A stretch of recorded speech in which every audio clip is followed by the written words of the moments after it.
Clap, clap, clap, clap. All right. Hello, everybody, and welcome to our Alabaster Dawn Gamedev stream. The camera actually moved, so I have to look here now. So, I'm Felix, aka Luxen. I will do the game development, and with me in the voice chat today is Henne, aka Geflügel. And more like Siegflügel, or rather, yeah, I'm actually G flu again. G-Flu. So It's G-Flu. remember that one time where I think Stefan removed the flu from my name because I wasn't sick anymore. Then I was just Gegel. Gegel. I was just Gegel. That was great. Yeah. Nice. Yes, anyway. Yes, Alabaster Gamedev stream. I will do the game development today. We will work today on effects related to divine arts, and I might also start working on another divine art. We do have music. I just need to unpause it. Okay, we really need to adapt Nightbot a bit. I think it's like, yeah, it seems much. Yeah, we really need to adapt Nightbot a bit because it seems a bit over eager to like delete messages. Yeah. Some messages. Gotta check how to adapt it or ask Flora to do it. Gold please, gold please, gold please. Okay, whatever. That's an emote, I think. That's an emote. Oh. And because the emote has too many caps in it, Nightbot thinks it's cap spamming or something. Yeah.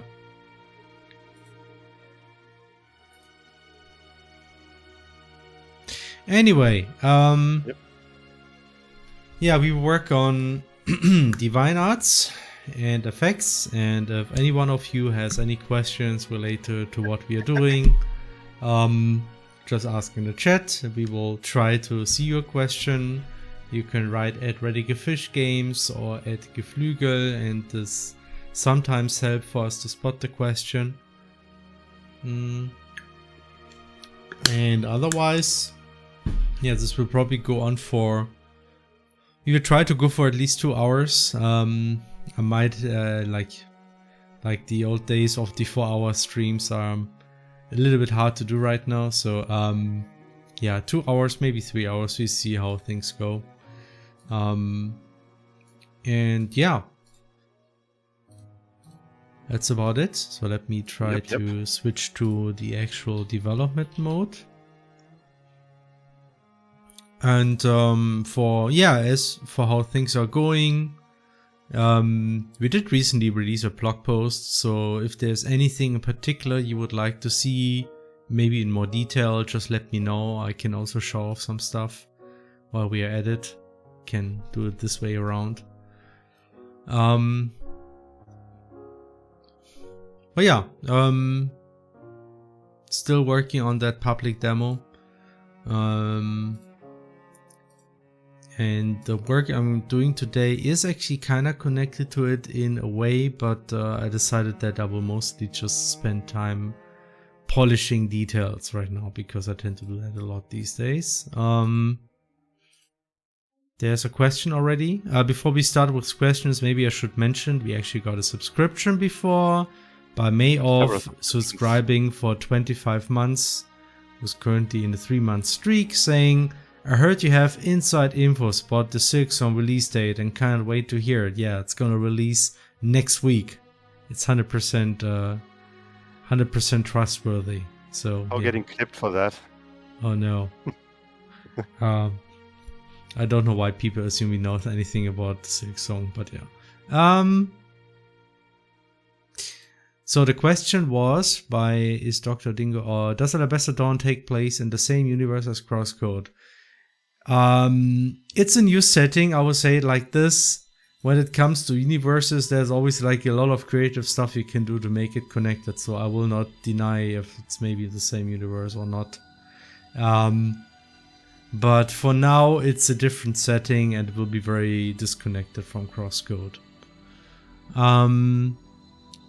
Artorios Limat says, I got a Reddit Fish Games video on TikTok without having previously followed the account, so it reached the indie game video front, it seems. Yeah, actually, we did have some success with TikTok a few weeks ago. Like shortly, like a week before the blog post, we decided to post more stuff on TikTok again, and one of these videos actually got like almost 500,000 views. I think over 400,000 at least. So that's pretty successful for our standards, and I'm actually kind of surprised because we had like a very small presence on TikTok up to that point, maybe just 100, 200 followers, and now we are at 6,500. So that really, though I understood that followers are actually not that important on TikTok, it's more like you sometimes you're just lucky with the algorithm and the push stuff. Actually kind of funny how that appeared, because the video that first grew in views quite a lot was the one where I showcased the Motoyaki card, you know, the traveling NPCs. And afterwards, suddenly the video where we showcased the loadout switch and the element switch got a lot of views, and this ended up being our most successful TikTok post. Don't know how that happened. Anyway, we will now keep doing this. In fact, I can already say this now. We are actually trying to aim for a more regular social media posting. Like we try to do at least one social media post every week. That's at least our goal for now. And we will see if we can keep up with that. Just so there's like more chances for people to see our stuff. So that's at least the idea. And yeah, so that's just so you know, we are going to cancel our game development and start becoming social media influencers. Yeah, that's definitely going to happen. That's where the money is, I assume. Our plan. At some point, I need to start getting a green screen and then just record my face and talk over stuff for TikTok, because that's what people do these days. The young kids. And you will get a VTuber avatar, a VTuber model. Nah, they don't do that on TikTok. At least they don't do it on TikTok? Okay. I don't know. I didn't see any VTubers so far on TikTok. Probably maybe they're just not in whatever the algorithm thinks I supposed to see. I think the TikTok... the algorithm is smart. It won't show me a VTuber, so it's a very smart algorithm. Yes, that. But also, I think the TikTok algorithm is like super hyper focused on like talking faces in the camera. That's what I once heard. That's why you usually have those TikTok videos being popular that has like just people directly in front of the camera and then just yapping, and then usually also like really getting in your face with the yapping. It being very, very like passionate about whatever they're yapping about. I originally found Crosscode on Xbox Game Pass a few years back. Since then, I have bought the game on 3 different platforms and nearly 100 the game until I accidentally erased. Oh, that's too bad. But anyway, thank you so much.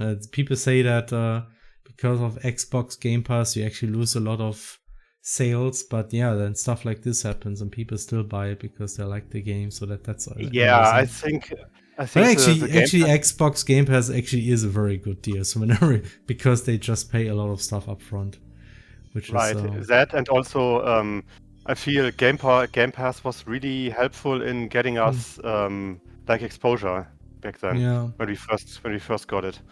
Meoff mentions, are you using ChatGPT or any AI to help you write code? At least for me, and I assume for at least the other members involved in the team so far, I would say no. And not really. I mean, the thing is, we have a very custom code base, and so like I think if AI needs to be good at our stuff, I think it needs to kind of. I mean, probably that's something I can do these days. Just read our code base and make suggestions. The thing is, I personally, I don't feel like using that. Mostly because I'm the type of programmer who's even too lazy to Google stuff like on Stack Overflow. I just try to think about solutions as to whatever comes to mind, and it's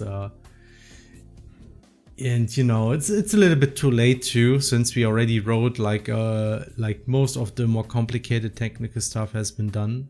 So it's only smaller features that we still need to really wrap up now. So we really need to start working more on content now, because it's really time for that now. But Felix, what about AI for the content? Oh boy, yeah, sure. Yeah, no.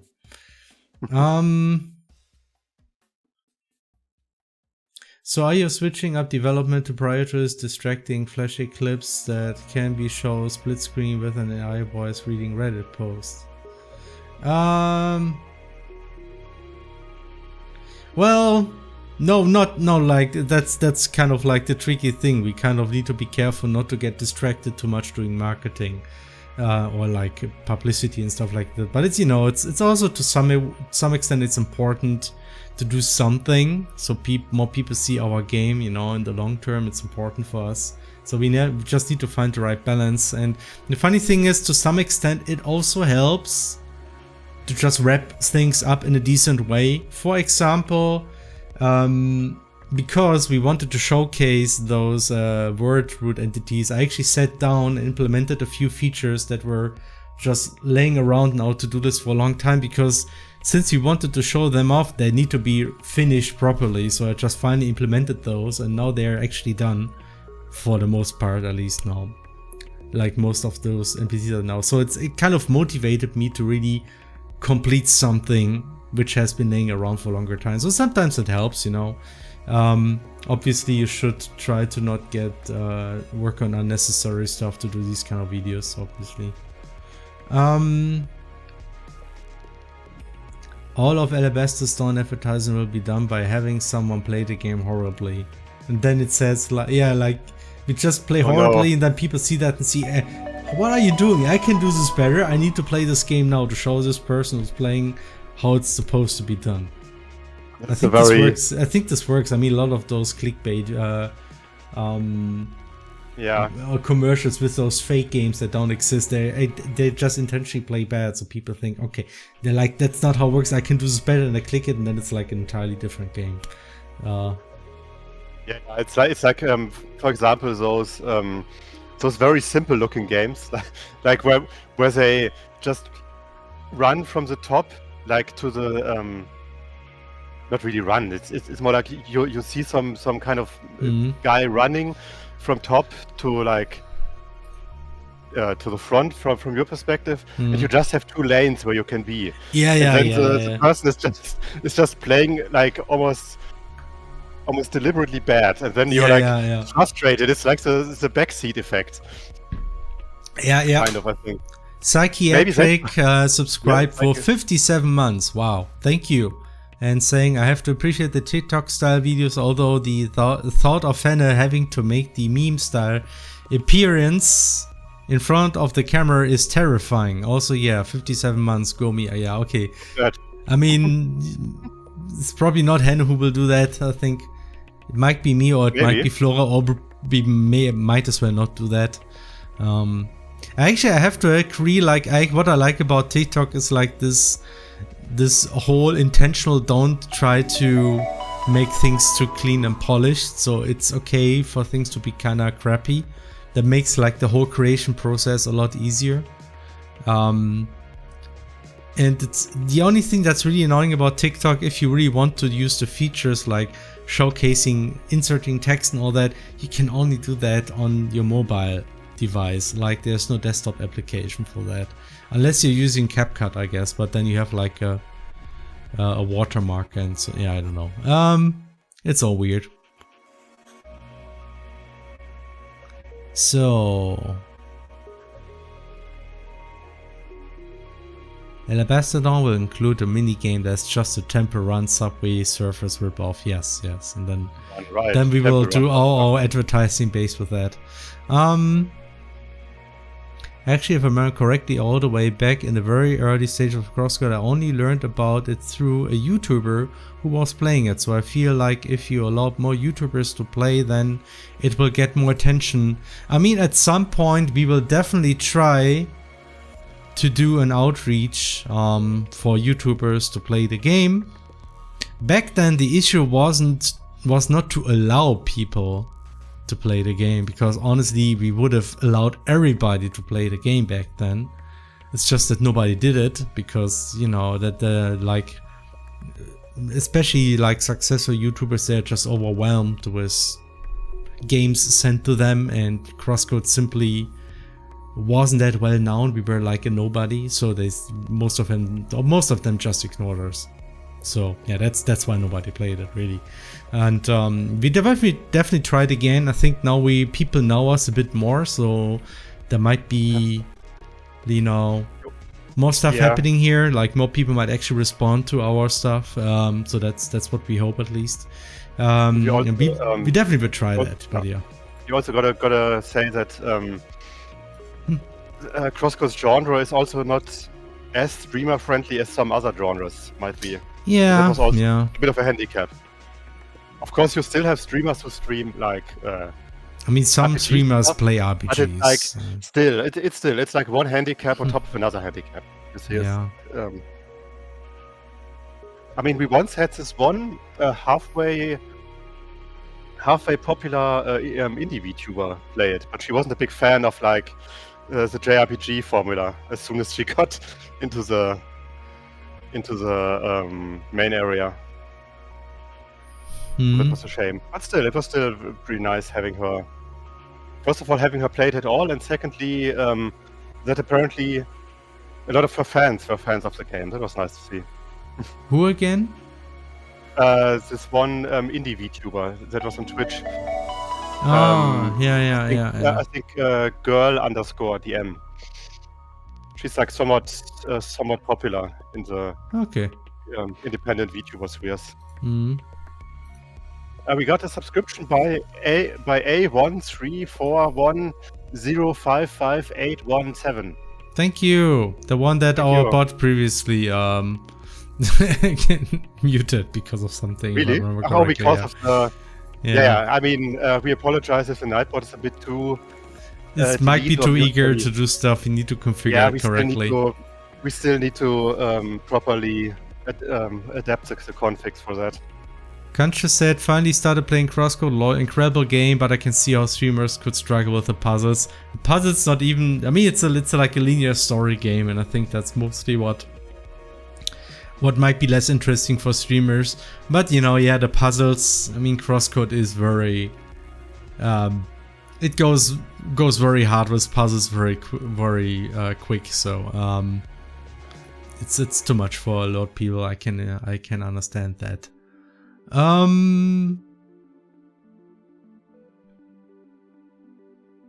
It's a shame because the game is super fun. I mean, yeah, I mean it's always a thing, like why do not more people play Crosscode and all that, and it's, some people say we should have done more marketing, but I think the problem is that marketing is just super hard. And I think if you want to do it really effectively, you probably need like good partners to that, or you must have, you know, some connections, or maybe just some way to do it effectively. But I think it will very quickly be very expensive, so that's always like something to consider. So like to some extent we were simply not in a position to do like the big marketing that you would expect from other games. Sometimes I get the impression what I personally think was holding back Crosscode is that the initial impression isn't as striking as the game itself, because I still remember like what a lot of people said about Crosscode, that, oh, it looks like an RPG Maker game, or like, oh, it looks like a turn-based RPG game. And while some people love the graphic style, and I know some people prefer to Alabaster Dawn as well, but I think it's not quite as striking overall. I think like if you just look at screenshots or like small excerpts, I think the game probably doesn't have quite the same pull that I think Alabaster Dawn could potentially have. At least I hope that. I mean, it's hard to tell, but we did have some very successful tweets back when Twitter wasn't horrible. Then it became horrible. Now it seems impossible to get like a successful tweet anymore. But you know, now we got success on TikTok, so that's another good sign. I think it's not because of followers or because people know us. It's just because something about the style, I think, has like a certain pull that people see that and think, oh, that's cool. Because to some degree, it's just more unique, I think. And that's why I have hopes that Alabaster Dawn might potentially get more attention. Not just because it's our second game, but because just visually, you know. But we will see. Yeah, I also think that it's just more. I wouldn't say more striking, but yeah, because it has a bit of 3D and the effects, it just doesn't look as much as a pure 2D game, because it isn't. I don't know why, but something is giving me a very sus feeling. And Riot says, hello, I'm sure it's been 100 times. Is there already a rough date for Alabaster Dawn? Is there any way to support you? I mean, so far the best thing you can do is just tell other people about the game or share our Steam page and show stuff. Our plan is first to release like an open demo on Steam, which will happen definitely this year. And the next step for us will be an early access release. So we will kind of move in a similar direction to how we did it with Crosscode, and that the game will be released as an early access game, and we will continue working on it to mostly just complete the content. We are currently working hard to really make the game feel feature complete and as polished as possible. So hopefully it will already be very fun to at least play the beginning of the game, similar to how we did it with Crosscode. And then, yes, early access will be public. It's essentially, I think is there anything like early access that isn't public? I don't know. I don't think so. Yeah. Anyway, so I have no idea how that was supposed to work. Yeah. Okay, so there is would you have if it's early it's not public, it's a closed beta. We do have that already, at least a small one. Will you have secret codes like Caramel Dunson and the perfectly normal trees code, by the way, that makes the trees? So far we don't have those codes, though. I mean, it was a pretty fun feature. Hi, Riven. Yeah. Could have been like Skate early access, maybe. Crosscode back when I played it. EA and already had a superb foundation, and then came. Yeah, the thing is, Crosscode. I mean, what I'm always a little bit concerned about is that, like, strictly speaking, releasing an RPG as an early access title is not the best fit, because usually you play an RPG once, because it's mostly about experiencing the story.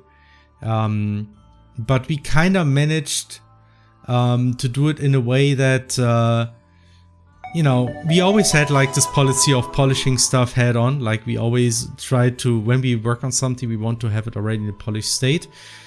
That's kind of like an attitude you get back from the RPG Maker community, honestly. I remember like most RPG Maker games were like that. And that definitely helps. So whenever we release content, it was already more or less how it would be in the final game. So we didn't just go over stuff multiple times. So if you played that, it would feel roughly like in the final game. But in the end, I think a lot of people still didn't play the game. They just got the whole thing. Oh, look what's here. Hi, Deke.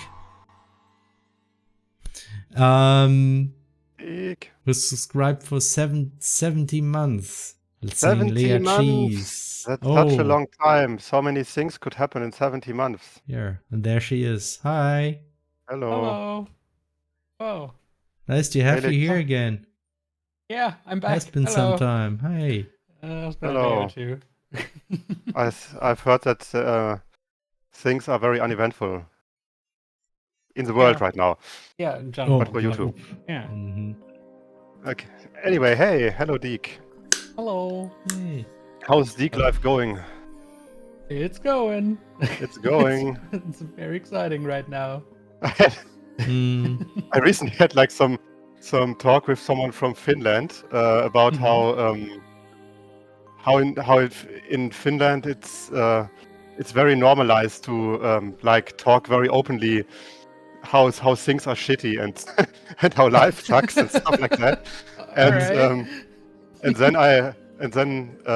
and he like answered in like some he gave me some example, and then I answered like, yeah, in Germany it's also like very common to literally ask, is it running? Like, läuft's? Is it running? And then the answer is, well, it has to.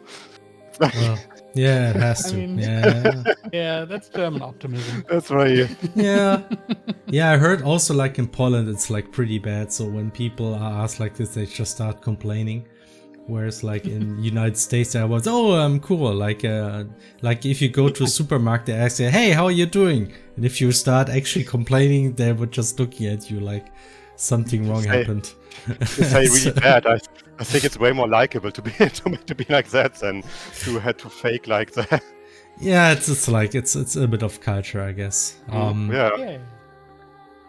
Where did layered cheese come from anyway? Oh, that's a very, very old story. I'm pretty sure there's a Wikipedia entry about this. Isn't that from some weird email we Yeah. Crosscode layered cheese.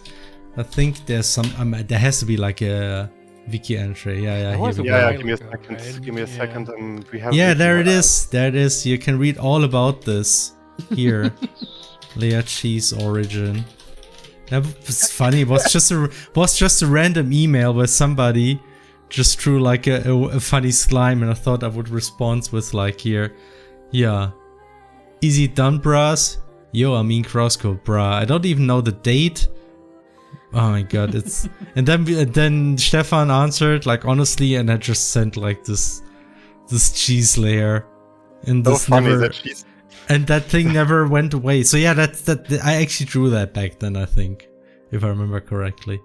So funny that cheese it's official art, actually. The cheese layer is, as you can see, older than the face remakes. Like yeah. That's like it's ancient. Yeah. It's like from the early days of the of crowdfunding time, or even before that. Might have been like before early crowdfunding and before early access. And then this happened. People started doing like layered cheese versions from all the characters and OCs too. So now that I think about it, it's not just improved face reveal; it's also improved face and booba reveal. Yeah. Okay. General improved portrait reveal. That's maybe the best. And I really like that they also have There's like so many cheese faces. What is? Yeah. Yeah. They are like very fan made. Also fan characters as well. Yeah, obviously, like, Juno also has like a cheese face. Yeah. Right. I like it. And the last one is, for example, is like Louis OC Yuzu, and then there's like Tenki. So funny. Also OCs, but there's no cheese Schneider or cheese buggy for some reason. They're just not popular enough. Not popular enough. Every OC is more popular than Buggy OC. Also randomly curly brace in there. And quote from Cave Story. Yeah. Anyway, how's it going for you, Deke? It's going pretty good overall. Life's looking up. Life's looking up. Nice. Yeah. That's nice. It's going really well. Yes. I'm keeping busy. You have recently revealed yourself to me as a small bean, because I've never imagined that you would be like needing or wanting permission, like how do I say it? The vampire invite? Yeah, the vampire invite. I was so surprised. Vampire invite? What? Yeah, like the whole please invite me first before I join. Oh.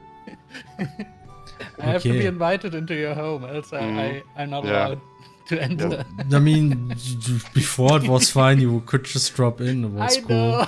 That's actually never changed. It's just we don't stream as often anymore. It's mostly, I and know. that's mostly because life kind of changed a little bit. You know. with, Yeah. You Yeah, don't you need had some exciting times as well. You don't. Yeah. Yeah, exciting times. Looks out of the window or into the news. Yeah, great. I love those exciting times. Thank you. Sometimes I would wish for more boring times in that regard. Yeah. But yeah. I wanna make it very clear, Deke. Mm-hmm. You don't need a vampire invite. You don't suck. Okay. Aw. Okay. That's I'm very making- cute. Thank you. I'm making Yeah. finger guns into the webcam that's not yeah. on and also blocked. All right. Please do the finger guns for me. You have the Okay. webcam. Okay, I I can will. try. Here you go. So Pew pew. Oh, pew, pew. Okay. let's So- go. By the way, I'm not So- sure if you've known. I mean, I've mentioned it in the early in the stream. I'm a bit sick right now. Oh. I'm Mm. actually. I don't know if you know that joke. It was like a Discord thing.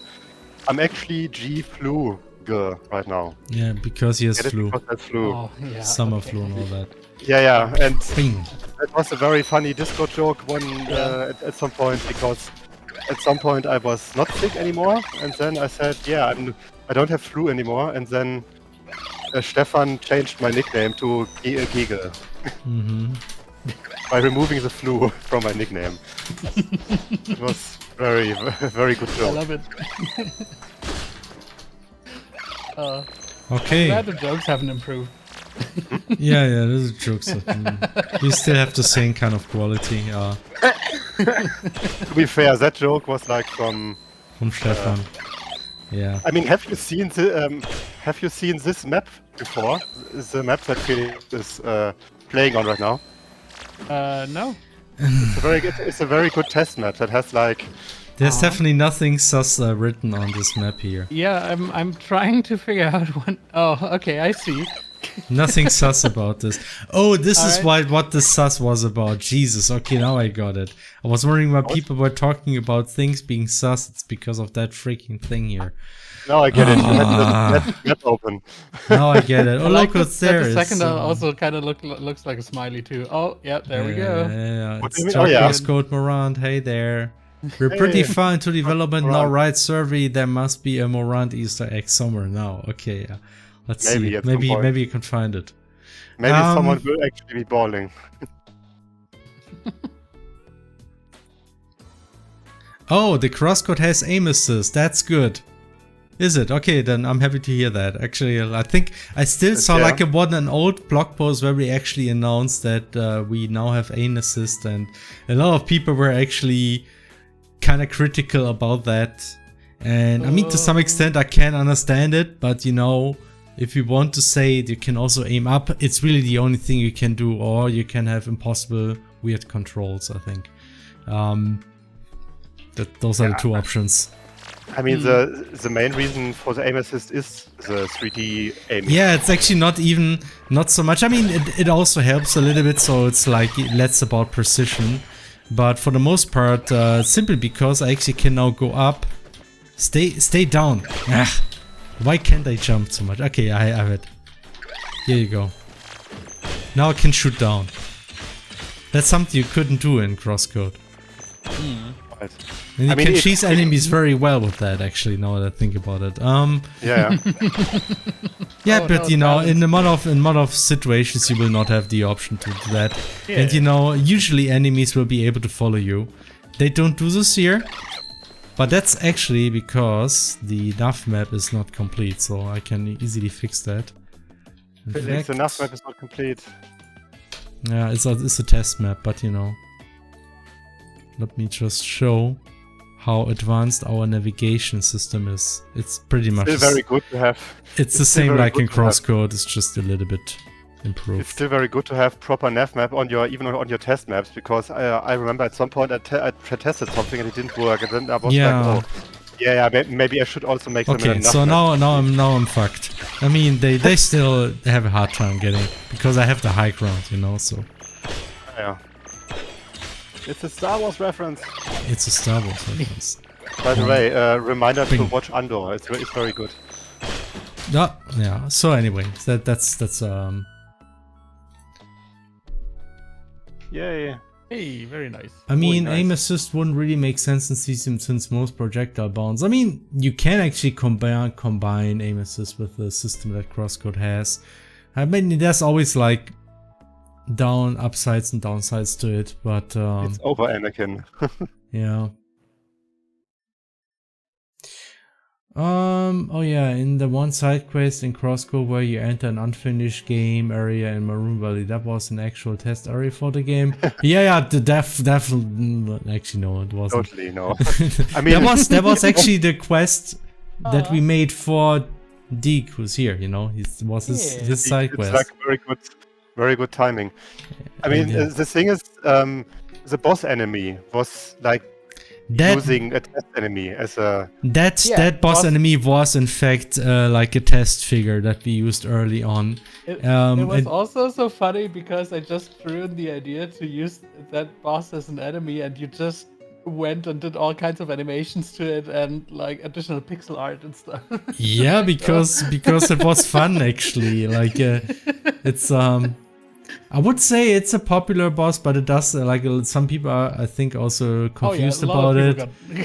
But that's okay, you know. It's like it's. I think it worked first of all in the overall scenario, and then the quest also sets it up properly. So yeah, it works. I think. I'm actually very glad that a bunch of people really enjoyed it. It's a fun quest. And you also get like one of the most popular equipment items from it. So. Yeah, I mean it's broken. So yeah. Okay, we can actually talk about all kind of stuff, but I just wanted to quickly introduce what I want to work on today, and then I can start working on parallel, and then so I can 15 minutes in. It's fine. It's fine. Yeah. It's streams are not about being productive anyway. So but yeah, I'm working on combat arts, on divine arts, which are pretty much like the combat arts in Crosscode, and we do have a few of those, like the Earthground thing. I actually polished this one a little bit last Friday, so June actually jumps ahead more now when she does it, and there's like a little bit more, you know, stuff happening. There's also like this one. And yeah, what I want to work on is, first of all, we do have charging effects for Ether, but they're just still the old ones. So I want to do proper charge effects for Ether. And then I actually want to polish this one first a little bit. So that's what I will spend the rest of today's stream on, I think. I would assume I will not be able to finish this too quickly, because polishing can take forever if you want to. Oh, polishing effects and like not just effects, but polishing like animation, visuals and stuff is like so much work. That's actually something cool I implemented last Friday, and I kind of want to show this off because I'm kind of happy how this ended up. Turned out to look. So now it's up. Yeah, like I need to probably use slow motion to better show this. So this is like one of the combat arts, and you see those, you know, those glowing bulbs, ball things flying towards Juno and then disappearing. So those are actually particles having a trail behind them, and this is how it looked at the beginning when I was doing this. So you see all these, you know, edges here. This happens because I said, you know, those particles, they're supposed to move relative to the effect target. Unfortunately, the effect target was some node inside our animation system, and our animation system is usually not 60 FPS. It's usually something lower, like 30 or 20 or even, you know, some very low FPS, because that looks more like pixel art. And that's why like the effect target position jumps while everything else is very fluid. And that's something you can see here where like the position jumps and then you get those sudden changes in the position. And then if you show a trail behind those particles, you really see how they jump around, and it doesn't look great. So something implemented is like this smooth adjust feature. And I actually love this one because it's usually all it does is, instead of saying, okay, the new effect position is always right at the target, it is moved towards the target with like a certain smoothness behind it. You essentially just define an acceleration value and say, okay, you start at 0 speed and then you slowly move towards the new target, and then you get slower again as you reach it. So you avoid those sudden starts and stops that will make things weird. And yeah, once I did this, it looks like this. You see now, suddenly all of these weird dents, they're just gone. And the cool thing about this is it's actually something I wanted to do for a long time. Like I always thought about, isn't there like a way to do that? But for some reason I never did this, or never like took the time honestly to figure out how to do this with crosscode. And it's actually a very simple algorithm in the end. It's just it wasn't even that hard. It's really just about understanding how velocity there's a certain algorithm you can use. So I mean the basic idea is very simple. You start at 0 velocity. If you see, okay, there's some distance, I will now start increasing my speed to move towards the new position, right? So at the beginning it's like there's a minimum velocity and then it gets faster and faster. The tricky part is, when am I supposed to brake? Like I need to slow down so I don't suddenly reach the point and stop. So when I get too close, I need to go slow down again. And I mean, you just need to solve like some math equation, and then it's actually just this. It's just the square root of the distance with the acceleration multiplied by 2. So I can put this here. This is it. It's so simple. That's all you need. That's the actual maximum velocity you should not go over if you want to have things smooth getting close to the target. That's all it is. It's so freaking simple, and it's such a nice yeah. I mean, okay, you need to be aware, you actually need to store the speed. That's important, right? You need to remember your speed you're currently having. So apart from your position, you also need like a speed value, which is just, one number. And yeah, that's it. So just I can post this algorithm here too if you're interested, for all the game devs here, if there's any watching. It's I think it's like a really simple and elegant algorithm that works really well in practice. So all you need to do is like just find a good acceleration value. So the higher this value, the quicker they will adjust, right? But yeah, it works really well. That's all I can say. Yeah, so it's just something I wanted to showcase a little, because I'm actually quite kind of happy how well this worked in practice. Yeah, it looks really good. Anyway, so but yeah, I just wanted to now start polishing stuff a little bit. So that's it's mostly about tweaking all the effects. Like, actually, let me just reduce the volume so you won't keep hearing the sounds all the time. Yeah. Okay, now it's very quiet, so it's fine now. Okay. So I'm just gonna tweak this effect now a little bit.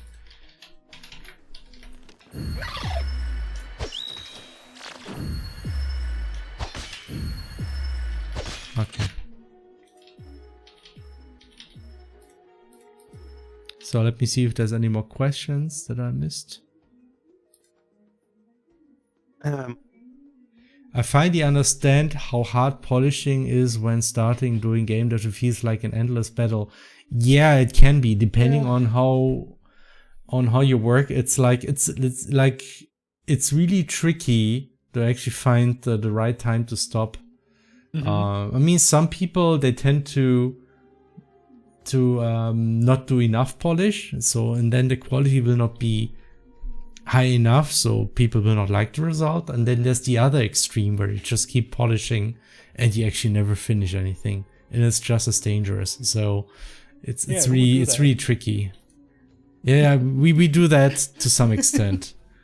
I fall into that trap often. Yeah. It's very like it's good if you have like if you just don't, if you stop polishing too early and you don't see things that you need to do better, you can actually not get a good game. But if you start polishing too much and you can't stop, there is ways to regulate this and to kind of like make you wrap up things. So there is a way to actually find the right balance that way. I think it's more likely to find a balance with you if you tend to over polish. But yeah.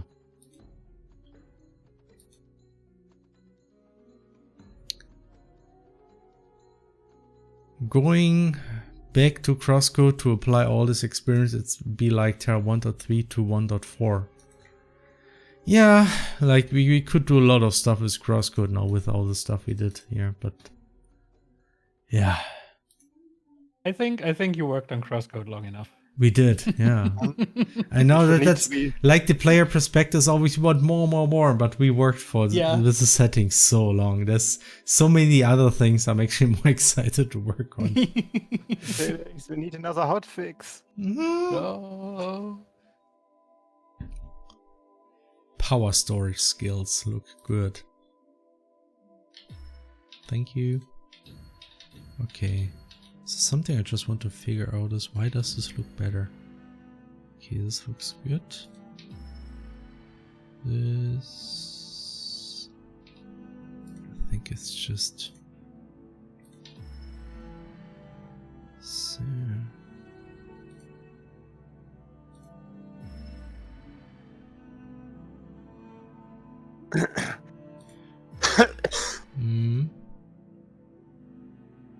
Oh. Yeah. I actually feel like I need to polish those graphics.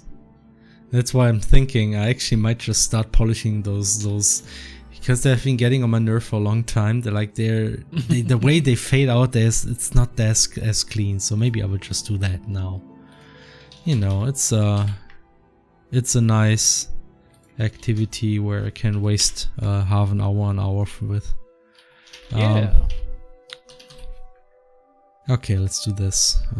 But I have to work with Photoshop because it's alpha. I hate Photoshop.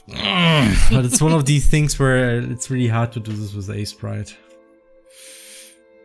Yeah, especially if you have to heavily work with alpha charts. Yeah. And it's not just, Sprite is actually pretty decent with alpha, but this is actually about having like all the alpha channels. Yeah. Okay, let's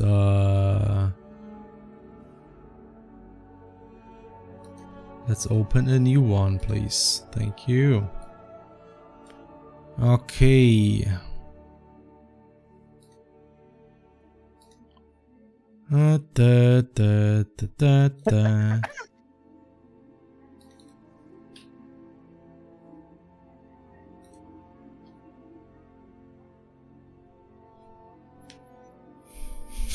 I'm basically waiting 20 years for crosscode remastered for the Switch 10.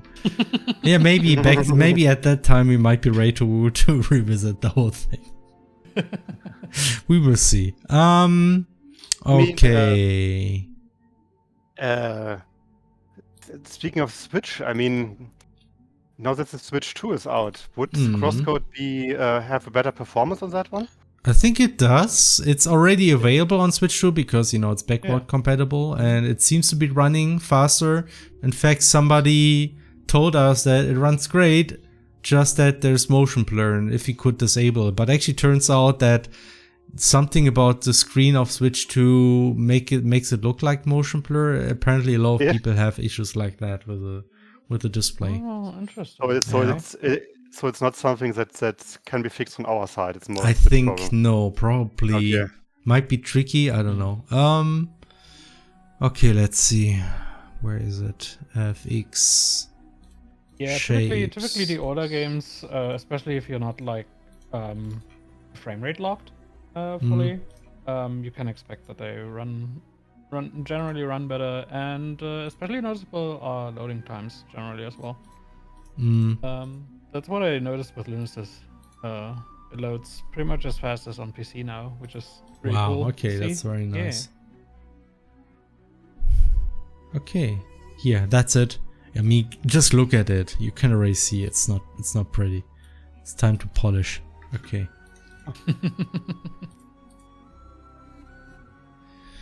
Good trim sheet. So, where is my pen? Oh no. Where's my pen? Ah, here it is. Nice. Okay. Where is the no. I never connected my graphics tablet. Where is the cable? It's Perfectly not here. prepared. Yes, I'm not working that much from home these days, so that's the issue. God. Okay, gotta do it with my mouse. It's fine. It's fine. Like in the olden days. I think I have an idea. I think I will just Felix, copy the please. whole thing. Please also use MS Paint. Oh, I think I have an idea on how to do this better. I would just scale this up to twice the resolution, polish it, and then scale it down. This tends to help a lot with making things look more clean. Actually, since I got used to Sprite, I cannot work with Photoshop anymore. Okay, the grid size. it actually makes me very happy to hear that you're using Sprite now. Oh yeah. It was about time, honestly. I've been. Yeah. It's so much better working with pixel art. Yeah. People in 100%. Poland never finish games. They're stuck polishing everything. I guess they should just they should just hire some Finnish people then. Oh my god. I mean, come on, come on. All right. Shit. Okay. This actually worked pretty well, I have to admit. I mean, there are some very successful Finnish game developers, right? Isn't there? I think Song of Conquest is by Finnish people. Oh really? Or Swedish, I'm not sure. Wait a second. Lava Potion, but Song of Conquest developer nationality. I think they're Finnish. No, Swedish. Okay, Swedish. Swedish. Finnish game developers. Oh, I know. Remedy is Finnish, right? Oh, okay, Yeah. nice. Okay.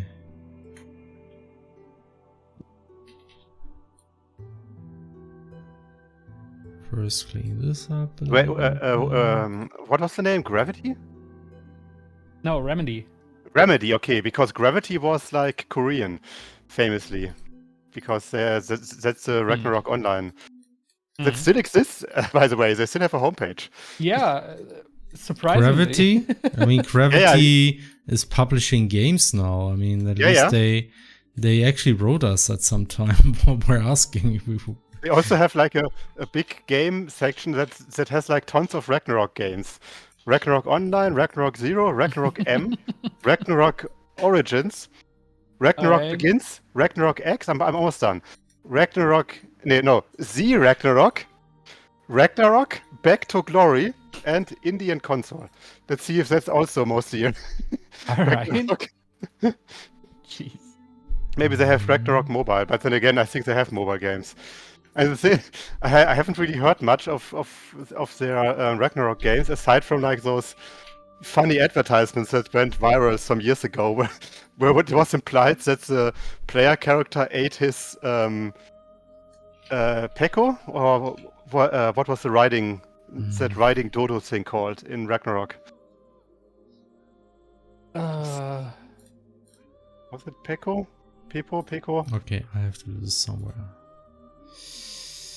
No, but you're right. Remedy. Remedy is Remedy. hmm. Gamedev. And I think Housemark are also in Finland. House what? Housemark. Housemark? Returnal. Hmm. House market in Germany. Yeah. No, this the house market Yeah. game. A house mark with a Q.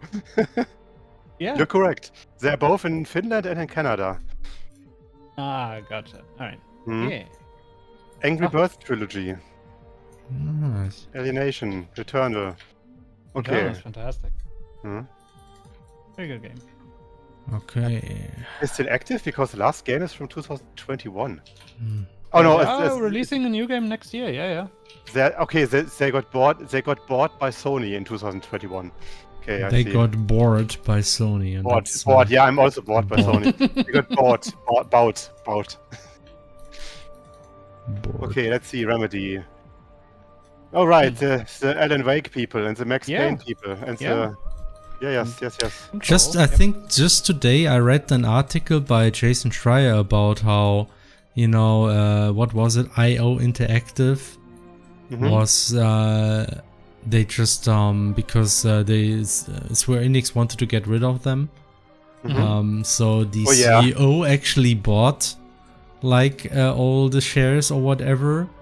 And single-handedly turned it into one of the biggest independent developers now, Yep. which is actually Oh, pretty yeah. successful. It's They like were IO incredibly Interactive smart is- about it. Yeah. IO Interactive is fascinating. I mean, just look at the new in quotation marks Hitman games. I mean, those were like smash hits Yeah. with how they yeah. handled them. And also like they managed the whole situation really well. Yeah. yeah, it's good. It's great to hear. And also like something they said is like what they stopped doing is just redoing everything. They essentially just used the whole technology stuff and a lot of the work they did on the first Hitman.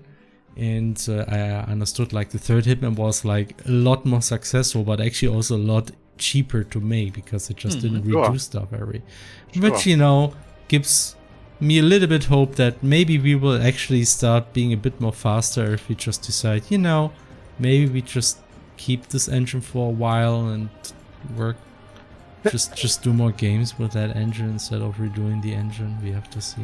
Fuck is this music? I don't know. You feel free to do other music. I just added some playlists. Assassin's Creed. Okay. Yeah. So that's Okay. good. I guess it's okay.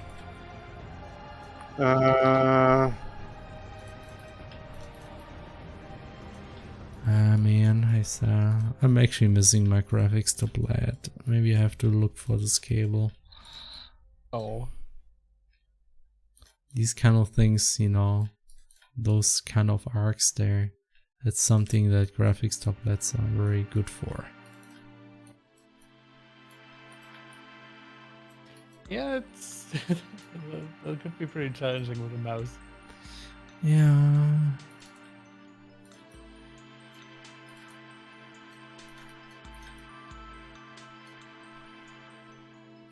I actually wanted to say something. No. Right. I think we mentioned that we had a blog post, right? Yeah, I mentioned that. There are. I'm just going to post it here again. There are a few really nice, interesting things that we mentioned on the blog post. Like, for example, of course the plushie with the pole. Ah, Yeah. More merch. More merch. Thanks for participating to the poll, by the way. We got a lot of great insights. Like, who would have thought that Emily would be like the second most popular character that everybody wants? And also Felix. Yeah? you have to admit it was a very good idea from me to add like another option. Yeah, that was the option. amazing. Thank you, Hannah, for that. That gave us so many valuable responses that are totally realistic to read through and everything. So, Yeah.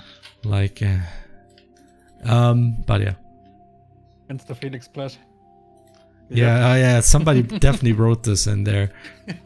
Good. Among those 1,000 responses in text, I don't know. We will never know. I fully Unless somebody actually goes through all those things and reads them, but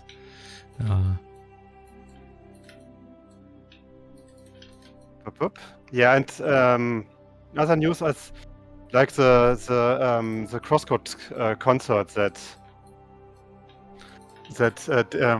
Dennis made with his, and this allows me to use this sound again. Our composer Dennis Akbulut has like this music group that he basically made. It's not group. How do you say it? It's more like a club, I think, or a music club. He founded in music college, not music college, but in the university he went to. And they're making orchestral versions of video game music. Yeah. So cool. Arrangements. Like for example, there's like the Crosscode Orchestra that he made. There's like the Leia theme is orchestrated, and now there's also like an orchestral performance of the Ultimate Experience. Actually, I can link it here again. I did it. Okay, it's really cool to see. And they also made like a Klonoa medley, or not a medley? Yeah. Is it a medley? Medley. Like yeah, I think it is. That's actually one that Dennis arranged. Yeah. Yeah, Dennis arranged it because he's like a massive Klonoa fan. He's a huge Klonoa fan. Yeah. He even met up with the Klonoa composer at some point. Who was super happy that her music has like such a fan. And on the side note, as I also mentioned there, he also graduated with a master's degree, right, in music. I think it's more like a bachelor. He had like the option to also try to do his master's, but in the end he wasn't sure if that was a good idea because in practice it's more scientific, not as relevant for what he wants to do. And yeah, so now he actually has time again to focus on composing music for us, which is great. I'm looking forward to this. Yep. That's very cool. Yep. And another interesting thing that we mentioned is that we finally introduced our writer, or rather our writing assistant. I mean, he's basically our writing person. Yeah, I mean, we actually wanted a person to really support us or even lead to some extent the writing process, and we got the guy who made the way. The way. We're just saying the way, and as if it's like. As if it's like a title that only exists once, and we are. Yeah, and everybody knows immediately what it is. Yeah, it's like it's an RPG Maker game. Little fun fact. Yeah. Way back when do you remember a website called Last.fm or something, or Call FM? Oh my god! Yeah, it was basically some website where you could link to your audio player, and then it showed what music you were playing. Yeah. On that website, and I was also using it way back in the day. It must have been the 2010s or even earlier, because a lot of people and a lot of friends from around were using that, and I had like this one ending track that he used in it was like some instrumental ending track that was used in the credits. It was really nice, that I listened to a lot, and I think through some mishap I had like the way as the artist, but the artist was not the way. The artist is like some Christian music band or something, like some really cringe shit, And then at some point, someone posted on my comments on my guest book, "Lol, he's listening to The Way." I'm like, oh shit, no, that's not. That's actually not the band. That's just was the game the track was used in. Oh boy, okay. And after that, I made sure that the MP3 actually had the real composer as the artist, or not some Christian rock band or whatever. Oh wow, okay. Dang, okay. Yeah, that just as a little very, very weird tidbit. But yeah, he made like the RPG Maker cult classic The Way back. Great. Please applaud to myself. He made it way back in the day. The Way, which was, by the way. By the way, yeah. oh. I can't Alright. stop. Which was also like a huge fave of mine when I played it. Part of the reason Because- why we got into the team. Yeah, because We I actually, was like, we kind of, he did do writing stuff for Shadow of Adams, if you know about Shadow of this. Adam, yeah. Another indie game. Felix, it's Shadows of Adam. Shadows of Adam, not Shadow of Adams. There's damn it. just one Adam and he has a lot of shadows. It's, I mean, it's better than me often saying Shadow of Adam for some reason. I have no idea why. Adam. Adam. Adam. Adam. Yeah. It was another pixel art retro style RPG that also used the same engine that we also used in Crosscode, by the way. Oh yeah, they also least- started with web Right. stuff. Yeah, they did. Oh, Yeah, with okay. Impact.js. I also used Yeah. Impact.js. Yep. And currently, or I'm not sure, I think it's finished, he also created like an RPG Maker game even, that is about learning Japanese language. Mhm. Like it's literally called Hiragana, or rather it's called Learn Japanese RPG Hiragana Forbidden Speech. So Mhm. if you are interested in learning Japanese with a game, then check a look. Check a look. Oh my god, Check a look. that's an old one, yeah. That's something. It's so. Yeah. We are pretty active on Discord. I'm of course most active in the Weep Stuff channel because it's the most important one. Mhm.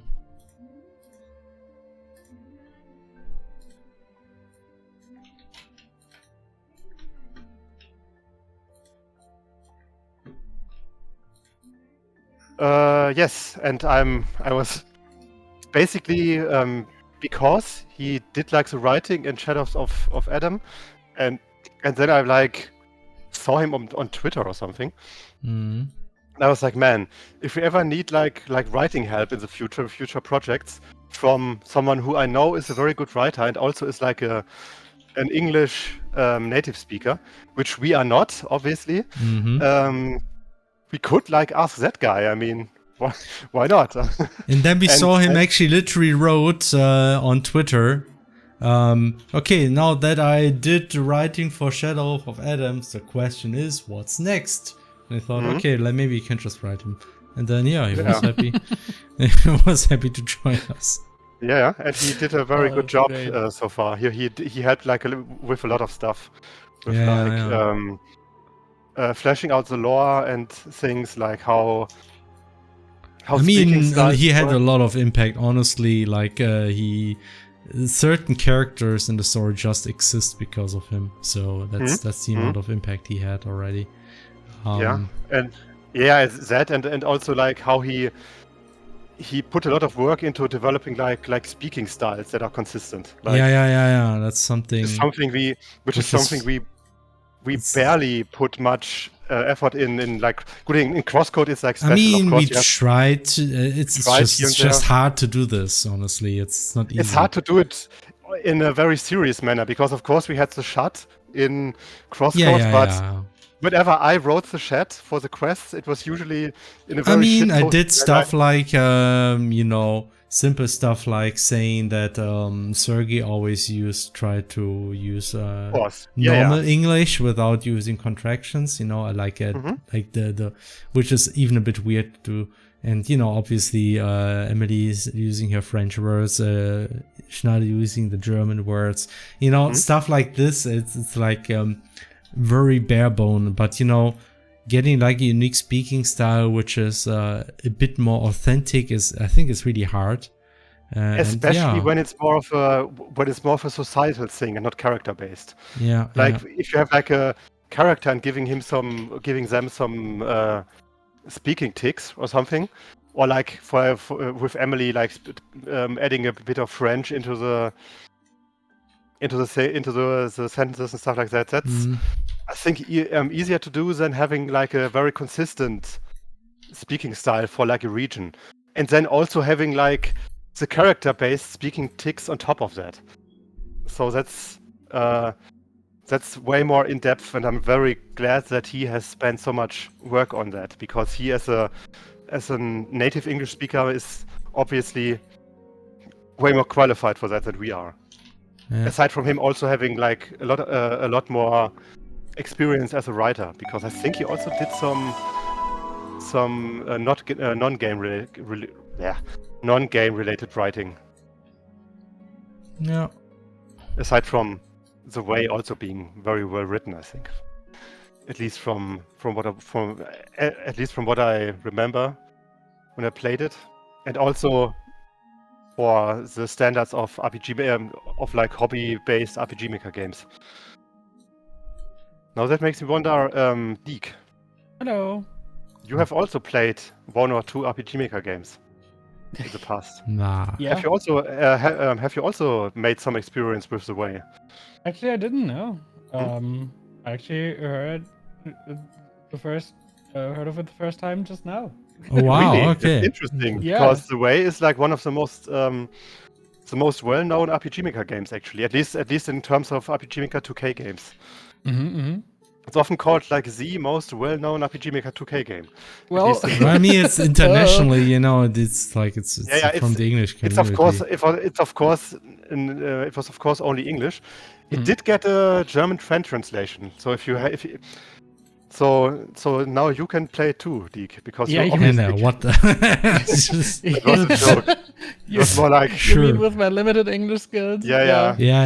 Oh, that's really I- neat. It's great to No, get but that from Hannah, especially. Yeah. So, But no, it actually did get like several language fan translations.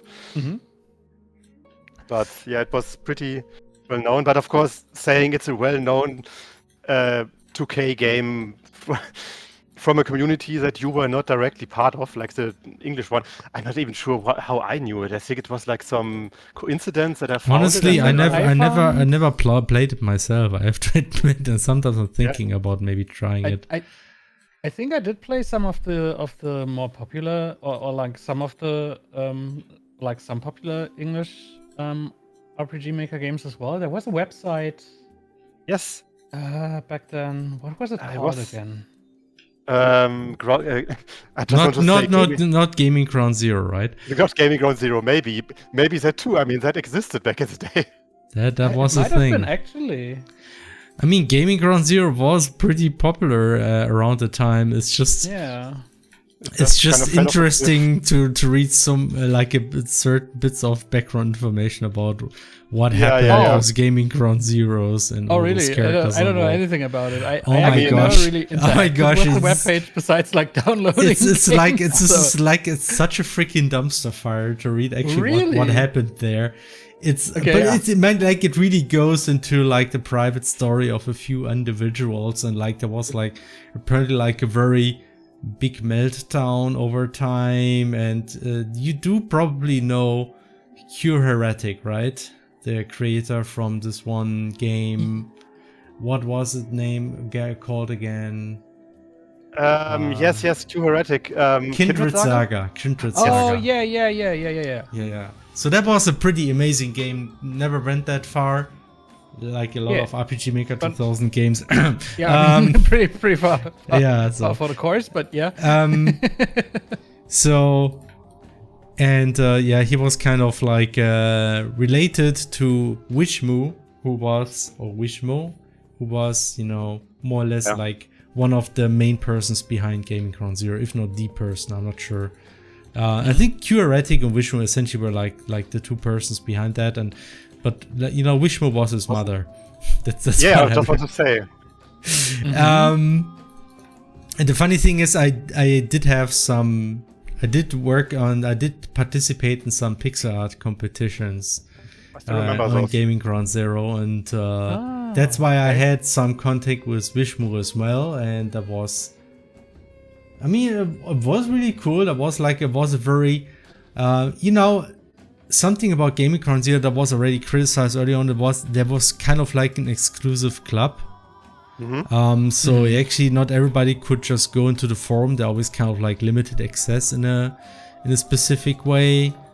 Yep. I don't remember how it was exactly. Anyway, somehow I got in there and it was fun. I did participate in some competitions. I think my focus moved a bit in a different direction over time. I still remember that somewhere along the line I wrote something which Wishmu was quite angry about, and then she wrote me about this. I don't remember what it was exactly, but it really came unexpected to me. So I didn't know that what I was saying was actually like a huge deal. That's the only experience I had with Wishmu. And then after this weird account, I actually never talked to her again or anything, and never was that much involved with Gaming Ground Zero. And later, eventually it was closed and just disappeared. And then somewhere on the internet, I don't know how I found this, but there is like a very big forum post by Q Heretic, the son from Vishnu. The son. Who talked about like how this whole thing, like how like the whole private life, like everything, like the whole family situation was such a mess for them. Yep. And that the mother was kind of like, he was just having fun working on the game, but then his mother got involved and kind of like did all kind of stuff, and a lot of people got involved. I don't remember how it was. She kind of took over, or like, yeah, kind of like. She kind of became like she kind of became like a fandom mom in a way. Oh, She yeah. kind of like a community mom. Dear. Okay. And then she basically founded this big indie, especially pixel art RPG maker community that became really big for that time. And then there was also something about her starting to date some other community member that then frequently came into the place and that caused some trouble. And then things became somehow violent and really bad. And Q Heretic at some point literally just ran away from home. That's actually how bad it was. He just ran away from home, I think. And he kind of managed to pick up things, and he actually got like a good job somewhere, computer science related, and things actually went pretty well for him. But it was like interesting to realize how freaking traumatic things were. And like I never noticed this, but it was, and I just found this post somewhere randomly when I was just wondering, I wonder what happened out of Gaming Ground Zero and all those people. And that was like the biggest dumpster fire you could find in this situation. The post was also made because Vishnu, the mom, died. That was That was the reason why the post was made in the first place, I think. Oh. She died, and then Q Heretic talked about it, like about the dumpster fires, and also mentioned that like unsurprisingly, she basically lost control of her life in many ways. I mean, it's not funny, but it's like, I mean, that's like a bit of the dark side of the coin of the earlier internet that was more fractured and more about smaller communities with a more personal feel. I mean, of course, it was in many ways better than today, but it also had like more of a potential to have community meltdowns like that, with like large. Yeah. I mean, I guess that kind of stuff can still happen. It's like, I mean, that's just communities, like social life. I mean, these kind of things can just happen. I mean, like... It's just funny because sometimes you hear people these days say, those fucking social networks. I mean, I agree in many ways, but those fucking social networks, you always have so much drama and so much canceling and this and that. But No, we had a bunch. we had of that drama back then way. as well. We Oh, had we that had a that ton the way. whole time. Yeah, sure. Like just ask some life journal veterans about about drama in the fan fiction community or stuff like that. Oh yeah. It's like, what was this very infamous name that I read the story about like just a few years ago actually, from very early 2000s life journal fan fiction community, Mrs. Scribe or something. I think she's called Miss Scribe, and if you search for her, you will find like tons of recordings or recollections of the huge online drama presence that she had back in the day, and that's like a very long read, a lot of text, but it's also quite the ride to try to read into that shit. Jesus. Yeah. I mean, we just have to look at, on a smaller scale, the German RPG Maker community. How much stupid drama did we have? Oh, I mean, not just the German RPG Maker community, but also the larger ecosystem of like Multimedia Access and the stuff that came before that. I mean, there was literally a huge event in the SquareNet / RPG Maker community called Heil SquareNet. So that was the thing. yeah, that was a thing. Didn't even remember that. Oh my god. Yeah, that was before your time, definitely. It was even before my time. So that must have been in literally year 2000 or something. Mm-hmm. But you can kind of read about it if you go to the Makerpendium. You know that site, right? Yeah. Yeah. You also have an article there, but so does basically everyone. But you might want to update that article, unless someone did that already. Some updates, right? Unless someone did that already. Wait, I don't know. I can't even wait. Do you not have an article there? You should have one, right? Maybe it got deleted. Why is there Maker and okay, here. Oh yeah, okay, here DK. That's awkward. Yeah, we should get it changed. Best ask Aki about that. I think she's active. She's active there. Yeah, I think she is. Yeah. But Sesostris was the relevant person, I think. Sesostris. Heil Square. Oh, it even has its own page. Amazing. Just gonna post it in Discord for your reading pleasure. All right. I'm not sure if I want to post it in the Twitch chat. It's like it's so weird. It's rife in every niche. The Spriters resource, isn't that literally like a homepage?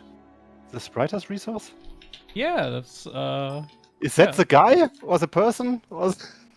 Wait, is it? No. I'm not sure. The Spriters resource. That's literally the name of the Spriters resource that I often visit for like sprite inspiration, I think. Mm-hmm. The Spriters resource. Yes, it's a website. Resource for Spriters. Good. It also has like. Yes, I actually recently looked up the Terranigma Arc sprites on there. Oh yeah. Yeah, it's a good website. Yeah, definitely. It's a good. I'm the guy. Wow, we are in the presence of royalty. Whoa. It's so cool. I find myself using models resource a lot lately. Oh, is it like a spin-off? Yeah, it's basically the same, but for 3D models, and it's cool. really nice, especially if you want to go for like older PS1, PS2, Dreamcast style games. Yeah, I just see it also has the textures resource, sound resource, and lock-in resource. No, that's just. And it's fantastic for just figuring out styles, how they did it back then, like how models were set up. Definitely. It's really cool. Very helpful. I also really like that it has a very clean and very readable vintage web design style. I actually really like it works. because It's very nice. It works, and Yes. I legit like it. I legit like it because you can really find stuff in a very good way. And I mean, modern web design has its perks in many ways, but I think for a site like this, where you are not like the average Joe Schmo casual user, but rather someone who is like very targeted. Very targeted into searching specific stuff. Then such a design works better, in my opinion. 100%.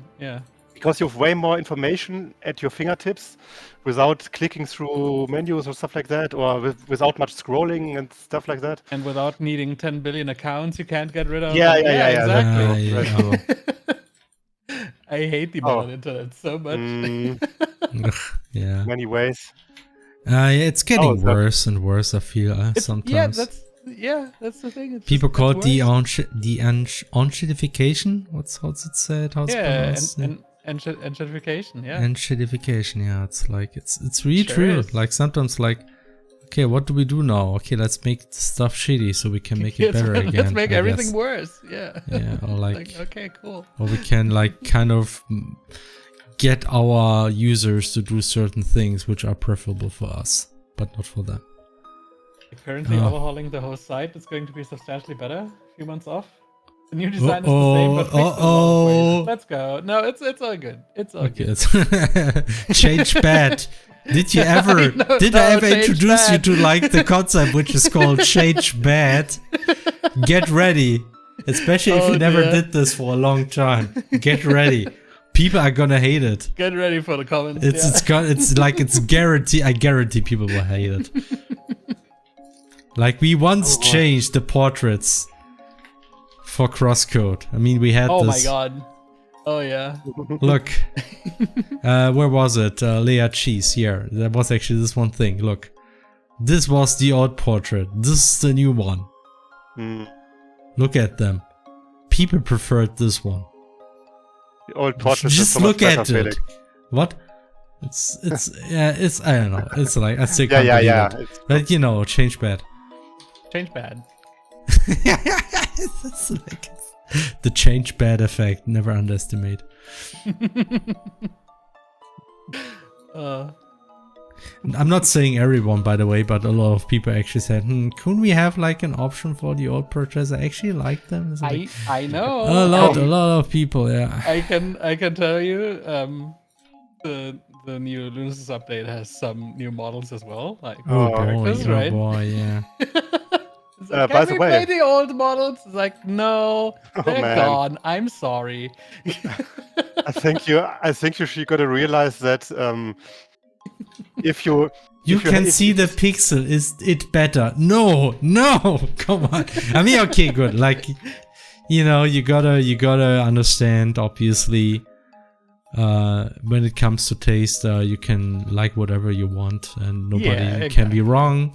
But you know, but also it's wrong. It's like, but also you're wrong. I mean, the thing is, people also need to realize that that you also want to have a consistent style, and if we would like still offer like the old portraits, then we would. Yeah, there's like there's no consistency. Felix, also like fun fact. I still have those old sprites from the spriting contest from Gaming Ground Zero. You like the ones that I did? Yeah. Like I mean, I can post them if you want to. Sure. If I think that that are all of them. That's spriting from 2004. 2004 was it? That sounds about right. It was before I left home for studying. I was still at home back then. I also have like basically the old texts. I have like old MSN pictures that you drew in our MSN texts. Oh my god. And I think this one is like perfect. This is like still Which our one? relation. Oh my god, this one is some things never changed. So this was Aw. this is Hannah, this is me. So this never changed. So that was since 2004. So it has been 20 fucking years, Hannah. Isn't it nice to see that some things never change? Yeah. Yeah, that was a pretty big sprite I did there. Yeah. That was. I assume that was also like the theme of the round. I think it was about. There's another one that I forgot to. That's post. like one I did. One. Like that's some people dancing. I think there was a theme or something like turning stuff. Yay! I like turning animations, so I did those. I did some South Park stuff. Yeah. Yeah. You basically. This always one did was like, fun. This one was fun because it was just 4 colors. So that was actually one of my favorites. Mm-hmm. And one of them is Gaara because Felix was a big Naruto weep. Yeah, sure. Back then I actually watched the show. I think. Yeah. Yeah. You got me into Naruto, Felix. Whoa, YMCA, yeah, that was another thing. Was like strange Right. themes that you would usually never work on, so it was actually a nice challenge. Yeah, like for one of the competitions, I had the theme that the bunny always killed everything. That's why that was like From Monty Python, the Monty Python reference. yeah, the Monty Python rabbit Mhm. from the Rid of the Coconut. Anyway, And I have no idea what the hell is this? Yeah. So many funny old pictures. yeah. And for some reason, a 3D render of Leia called Botchan. Okay, give me a second. I don't know what the. I have no idea what the context of this one was. It's from 2012, apparently.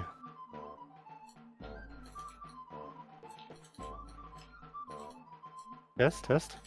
Test. Can Okay. see you. I'm just trying to Okay. focus some stuff here. Focus on work like a nerd.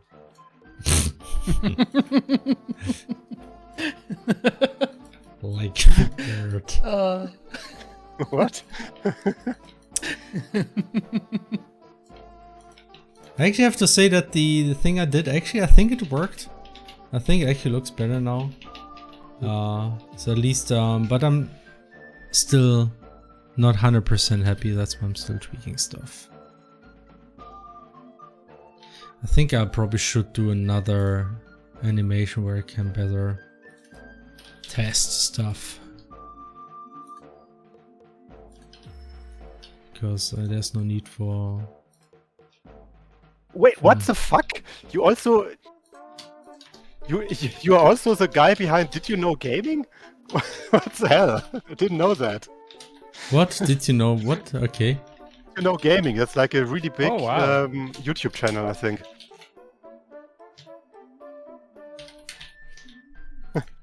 Oh wow. Did you know? I think I saw that once, yeah. It's the Yeah. one with the Mega Man. Yeah, it's that one.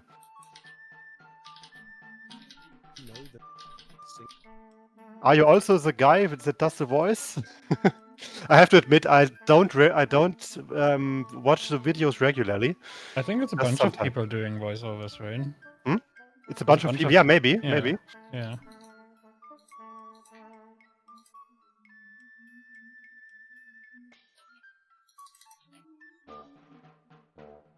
I'm the British voice you hear most of the time. Okay. Jesus. That's really cool. That's so cool, man. Dang.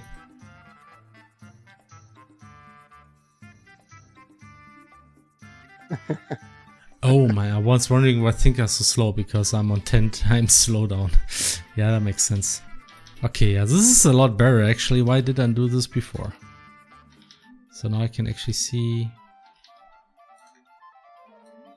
Just for context for Felix, did you know gaming is like a YouTube channel that has like 2.4 million subscribers almost.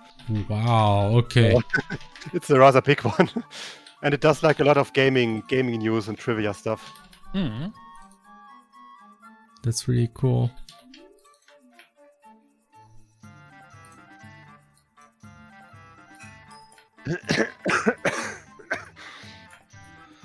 So... I need to watch more of the videos at some point. Oh, there's a video about Jagged Alliance 3. I need to watch that. Up. Okay. I told you I would be polishing this one thing the whole stream, and I did. I mean, polishing. Polishing. It's gotta happen at some time. So better now than polishing later. very quickly makes you think, oh damn, where's the time go? Where does the time go, and why is it dark now outside? Fun fact, it is getting dark outside right now in Germany. It is. So. It is? It is actually, yeah, slowly but surely. Okay. Okay. So this is starting to look better. Ah, here it is actually. There's like the separation that's getting on my nerve. Like something here is like it's splitting up. Let's make it slower again. Here, let's. So I should actually just get the whitest color available and just paint this over here. Okay, I think I actually wanted to talk more about the blog post. We talked about Luke. Luke is great. Luke is helping a lot, and he's also helping on directly writing polish. Like when we write, we often write dialogue, and then we send it to Luke, and then yes, it's an RPG that's very text heavy. We do often write dialogue, and then we often send it to Luke to like basically do some polishing, feedback and polish and stuff like that. Yeah. Really, really nice stuff. Other things I wanted to talk about. Yes, check out Yarn Guardians. Oh yeah, the Yarn Guardians. They're kind of like a studio who's been working a very long time. Maybe let's do like a small Yarn Guardians. I already pushed. You already sent like Steam page. I think it's funny.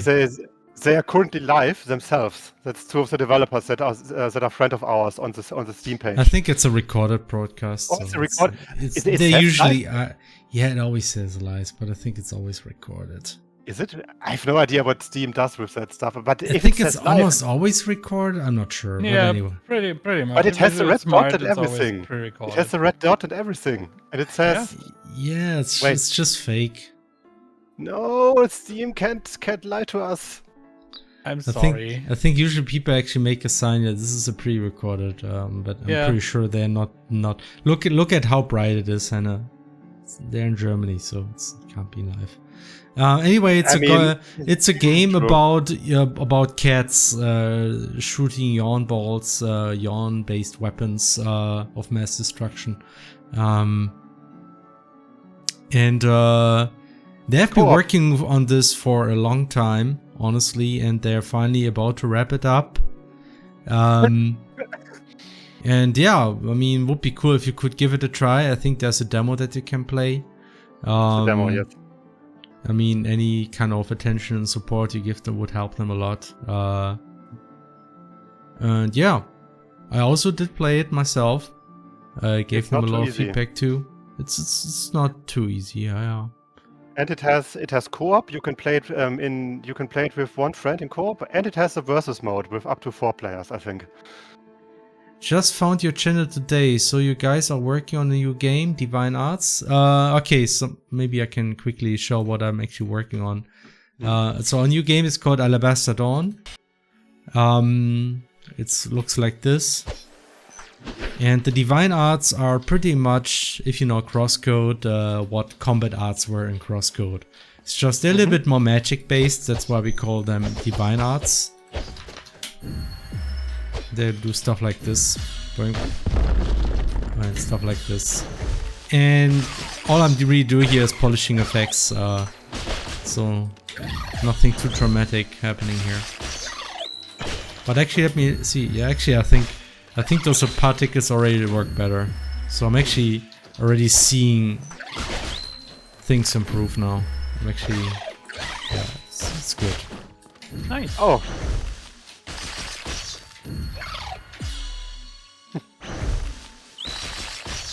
Yeah. Just got an Thank you. enigmatic Discord friend request. Oh.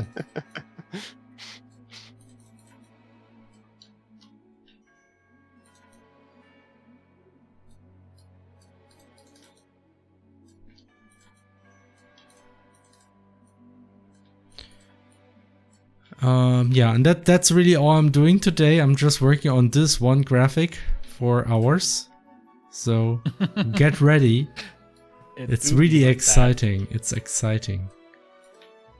Those stripes must be perfect. Honestly, I'm pretty sure this graphic will probably use 1,000 times in the game, so I think it's worthwhile. It's what this graphic does is like something we can spawn in a circle to make something like this, but in huge and very high res. So that's really the whole idea here. And I think something I want to do here is actually make this one a little bit brighter.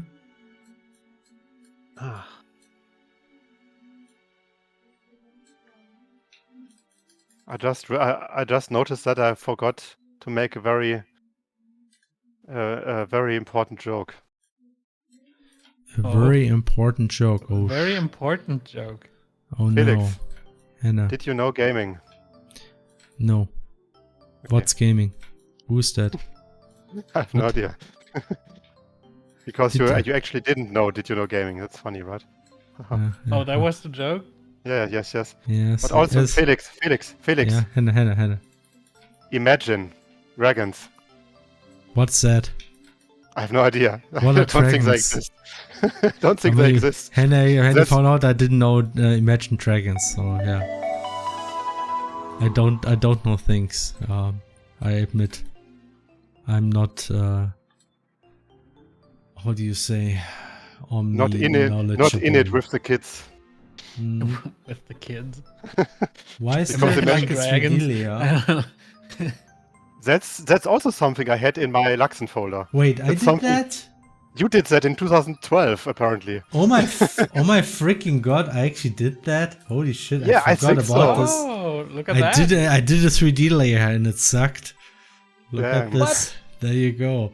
Okay. Now we It spoiled doesn't our next suck. It's project. great. Yeah, I know. I never got into 3D somehow. I tried a couple of times, but yeah, that's all I can see. Like you can take a screenshot now. It's but yeah. I think it's great. I think you did Okay. a good job. Thank you.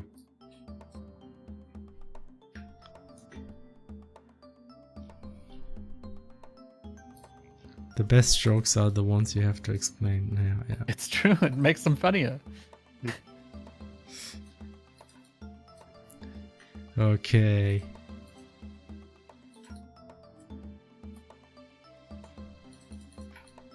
So.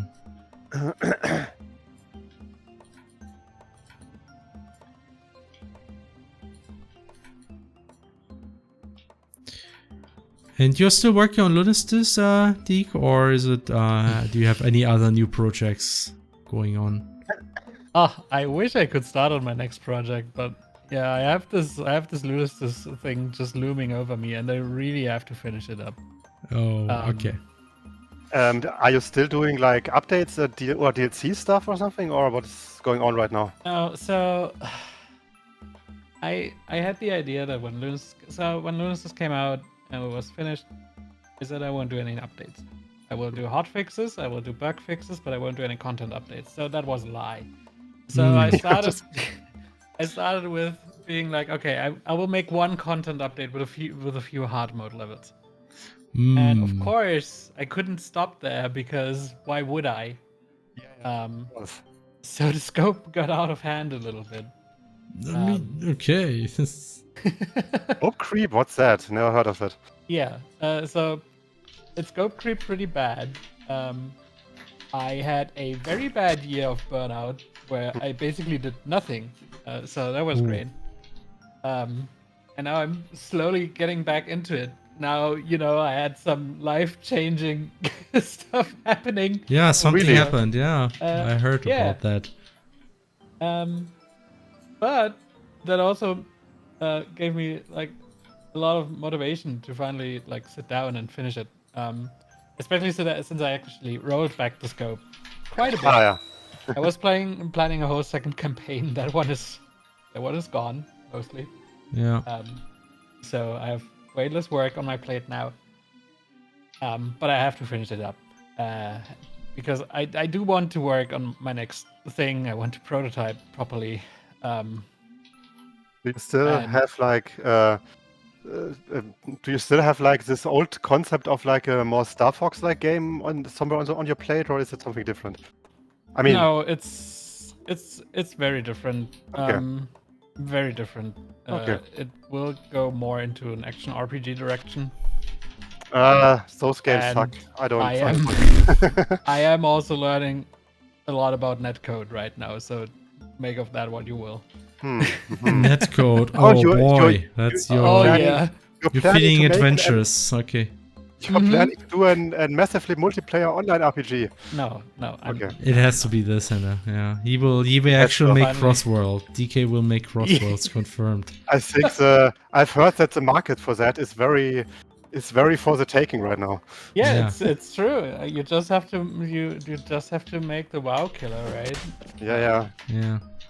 Just do that. Perfect. Nice. RPG, man.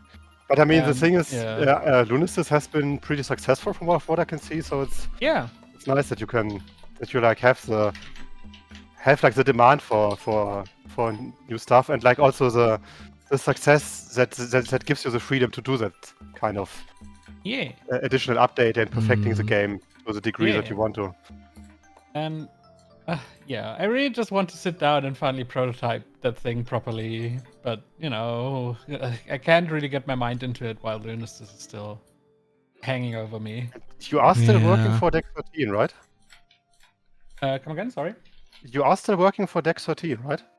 Yeah. I mean, I have to say, it's no wonder that you don't have like always the full time for any project. That's because you are doing so many things at once. It's like always so impressive to me that you manage to be like employed at Deck 13. You are streaming. You are doing Lunasis. That's like a lot of stuff. A lot of stuff. Yeah. It's A lot of activity. a lot on your plate, I would say. I like keeping myself busy. Yeah. That's good. So you don't have time to play gacha games, I hear. No, I don't. Damn. Good. Good. Maybe that's good. But you are. I'm sorry, Anna. It's okay. I mean, I wouldn't say proud, but how do you say it?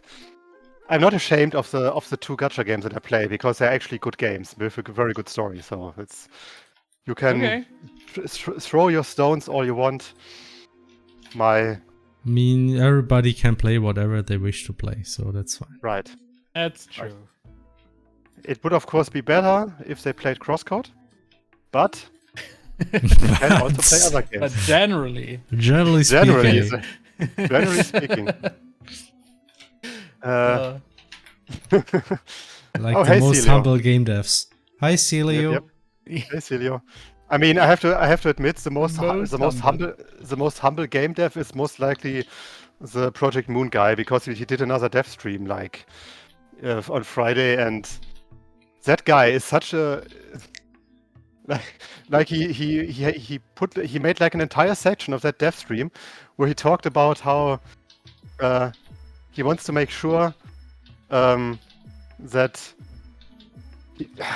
how you say it. He wants to make sure that that they don't grow too big because he wants to have still have like the personal relationships inside his gaming development company and then there's something about what I think is really interesting to put as honestly into a dev stream. He was like, yeah, of course we want to make more content, we want to make it quicker, but if we don't pay attention, I might die or something. What? I must take care of my mental and physical health. Yeah, Otherwise, I might die. That's true. I mean, it's very true, but it's very rare that you have like a game developer just putting it into his game dev stream PowerPoint presentation. Yeah. Point why not making more content, I might die. It's true. I might die. Yeah. I might die, and I'm at my limit. I'm at my limit. So good, man. It's especially funny because it's like a live service gacha game, and you usually his life is at service, so that's why it's a live service. Life is service. Yeah. It's a live service game with like gacha elements, and you very rarely have like such a personal development developer. How you say it? Developer line to the fans through the way he makes like his live streams.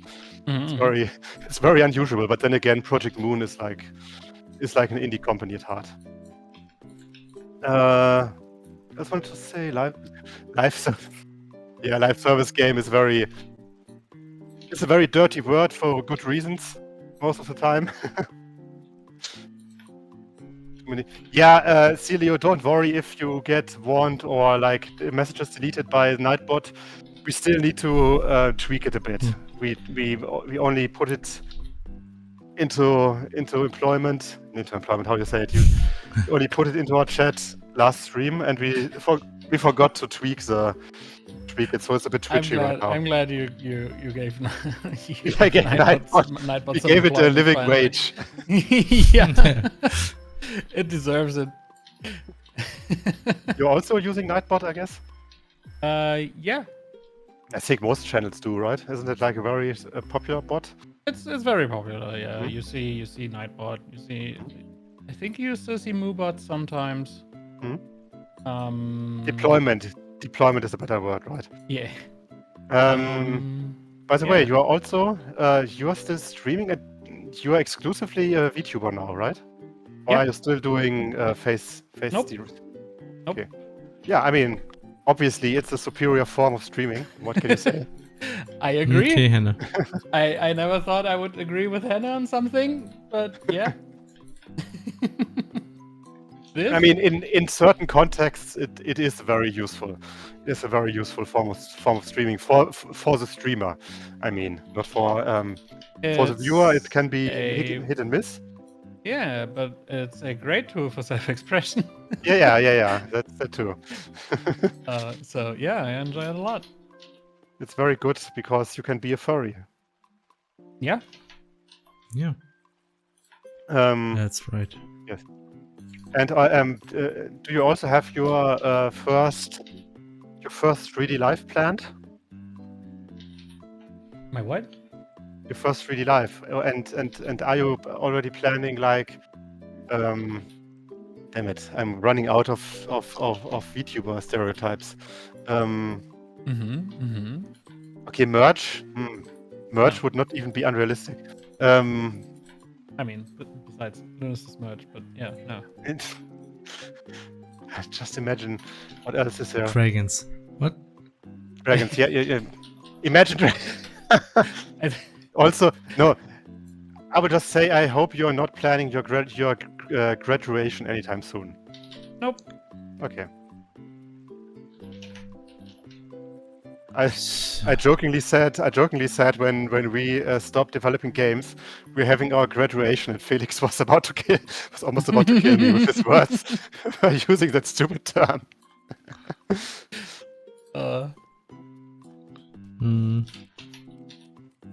VTubers are superior because you can just look at a furry instead of a weak flesh person. No offense, Felix.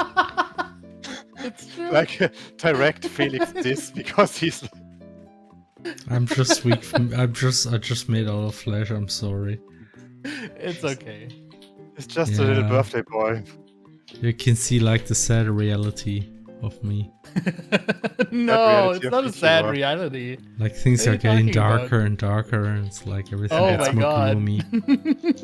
No. That is actually also a little a pretty fun aspect of like the Project Moon developer streams, because he also uses a VTuber model most of the time. By the way, it's a dog boy that is kind of based on a former office dog that they had. That makes it even cuter.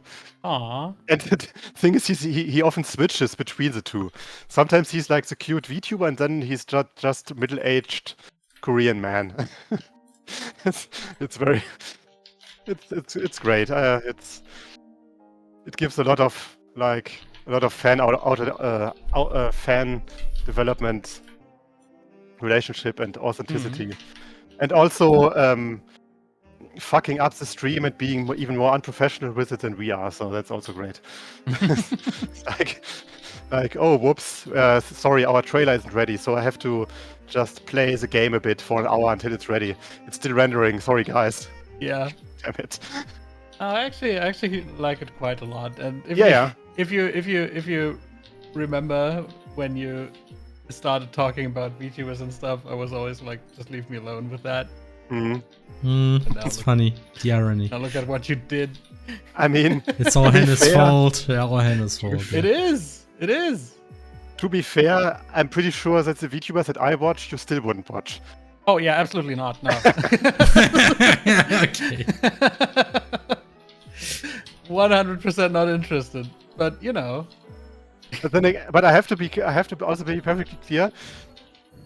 I don't primarily watch like kawaii Japanese VTubers anymore.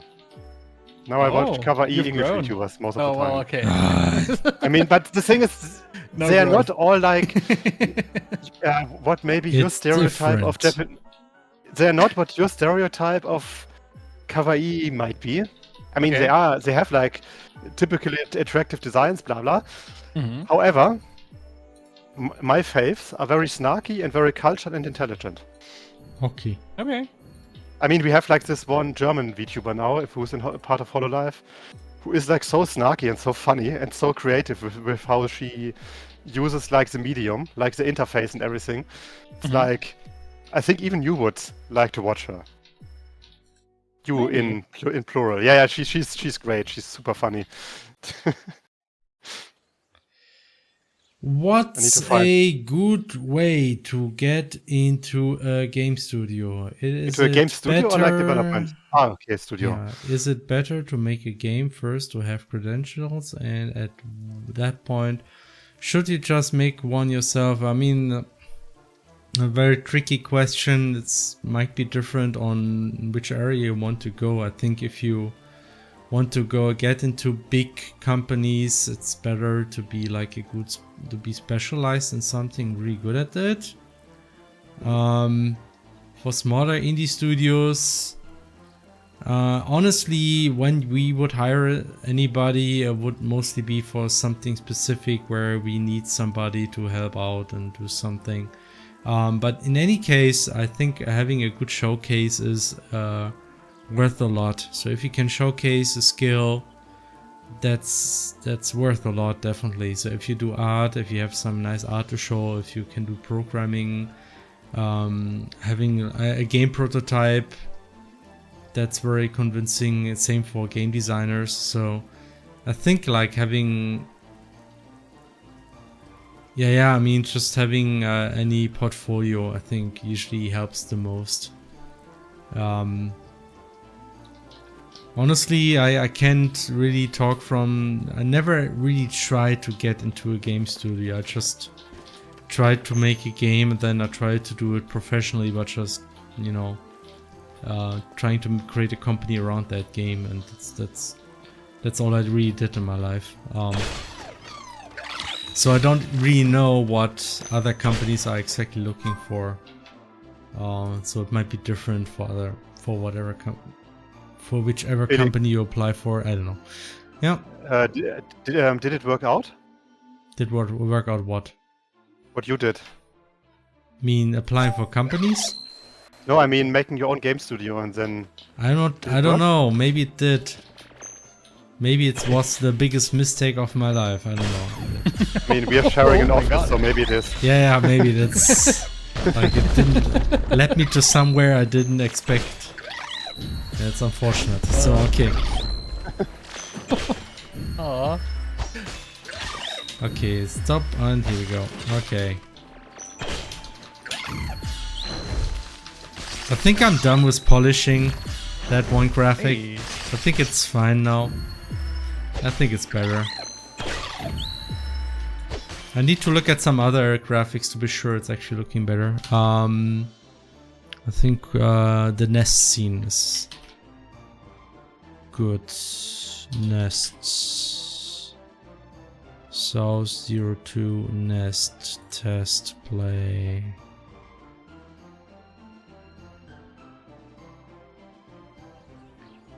Right plot.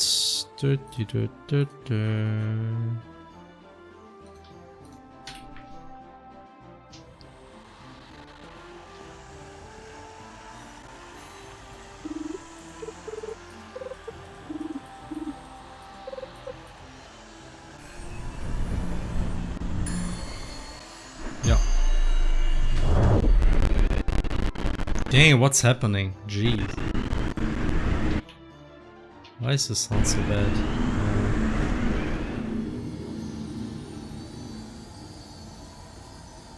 Stuff has been running for too long. I think that's usually when things get really bad.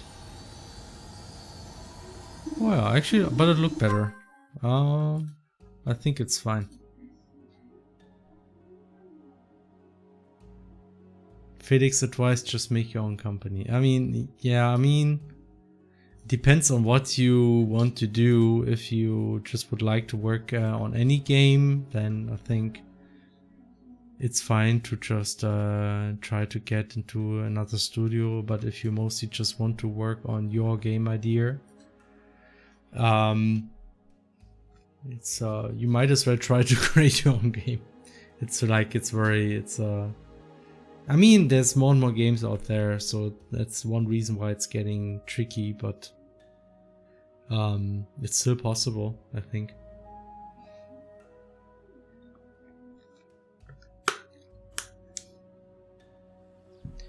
I like doing all of it. Specializing in one thing gets boring for me, so it might be better to just make a studio myself. I mean, something you have to be careful about is if you want to finish a game, you might have to get over to doing stuff that might be boring.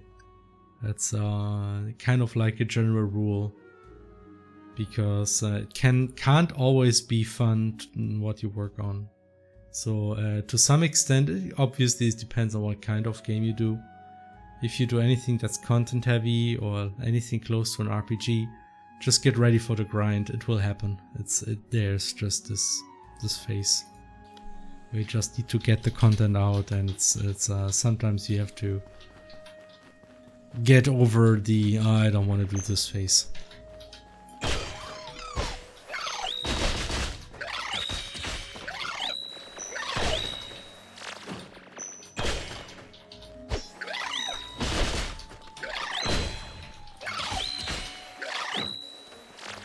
Oop, so Damn, it's getting dark.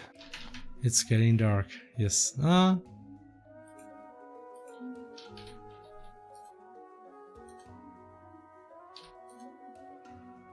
Okay. I think we can wrap up the stream sometime soonish already. I think I didn't warn you, Deke, but I didn't want to stream for too long. I mean, we can still, from my side, we can still stream a bit, even if I'm the sickest man in this room. Sure. Okay. I just want to... Let's talk about gaming, Felix. What gaming did you game in recent gaming history? I mostly just gamed getting up at 7:30 and going Yeah, to the toilet that. with the newborn kid, you know, like... Oh. Newborn, it's already... No, it's not newborn, sorry. He's like a toddler.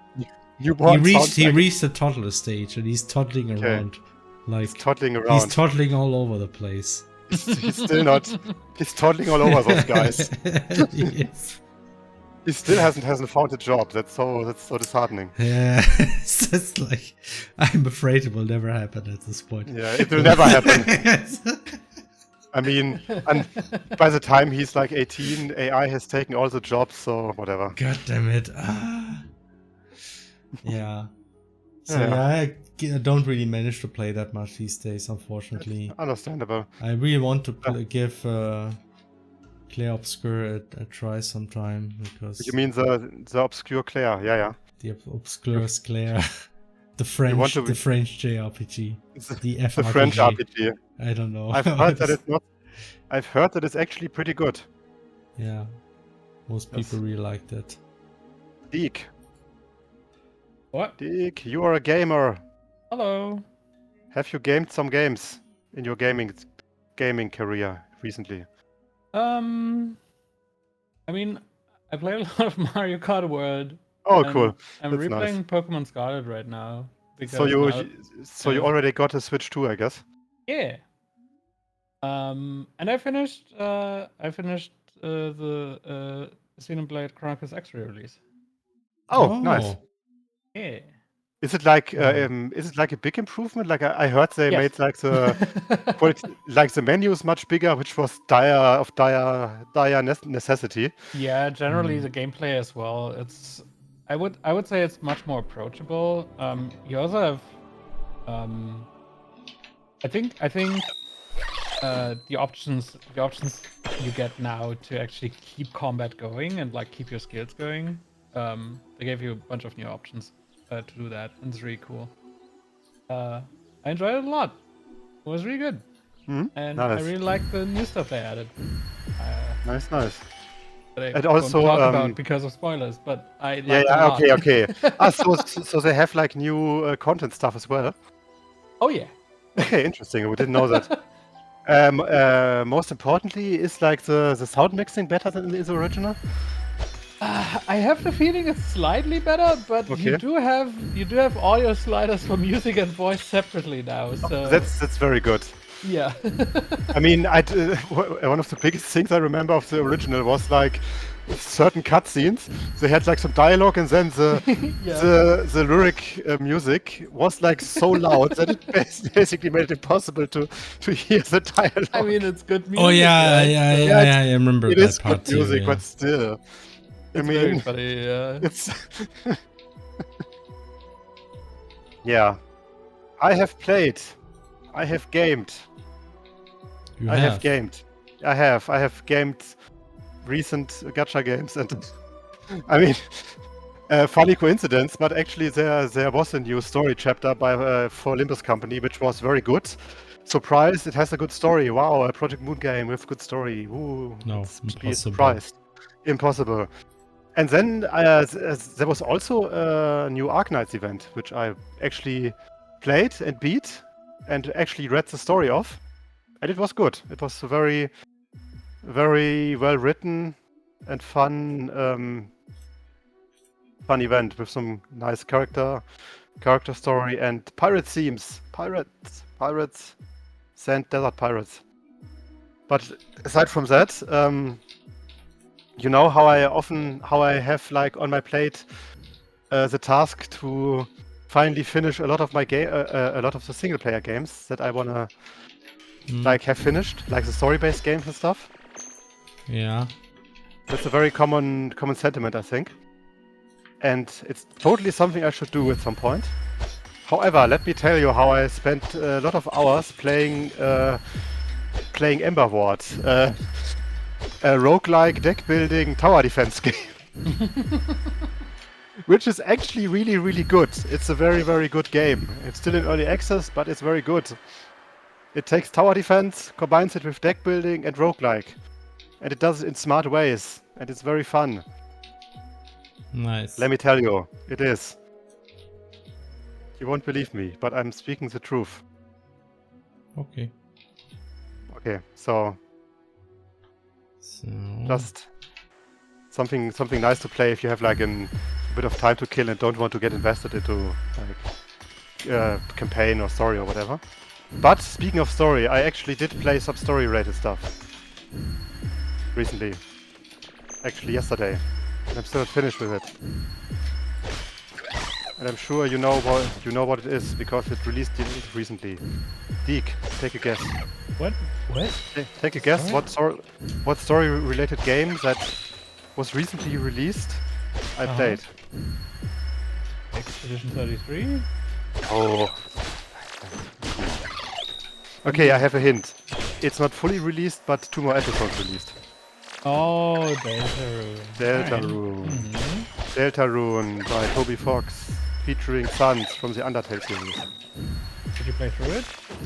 No. I played the first, not the first chapter, like the third chapter, the first new one.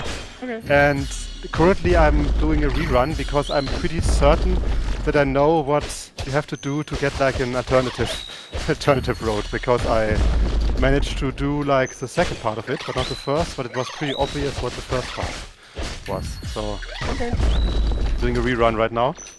But maybe I will just beat the fourth chapter first. I'm not sure. I'm planning to beat it like on the weekend or something. It's not that long, thankfully.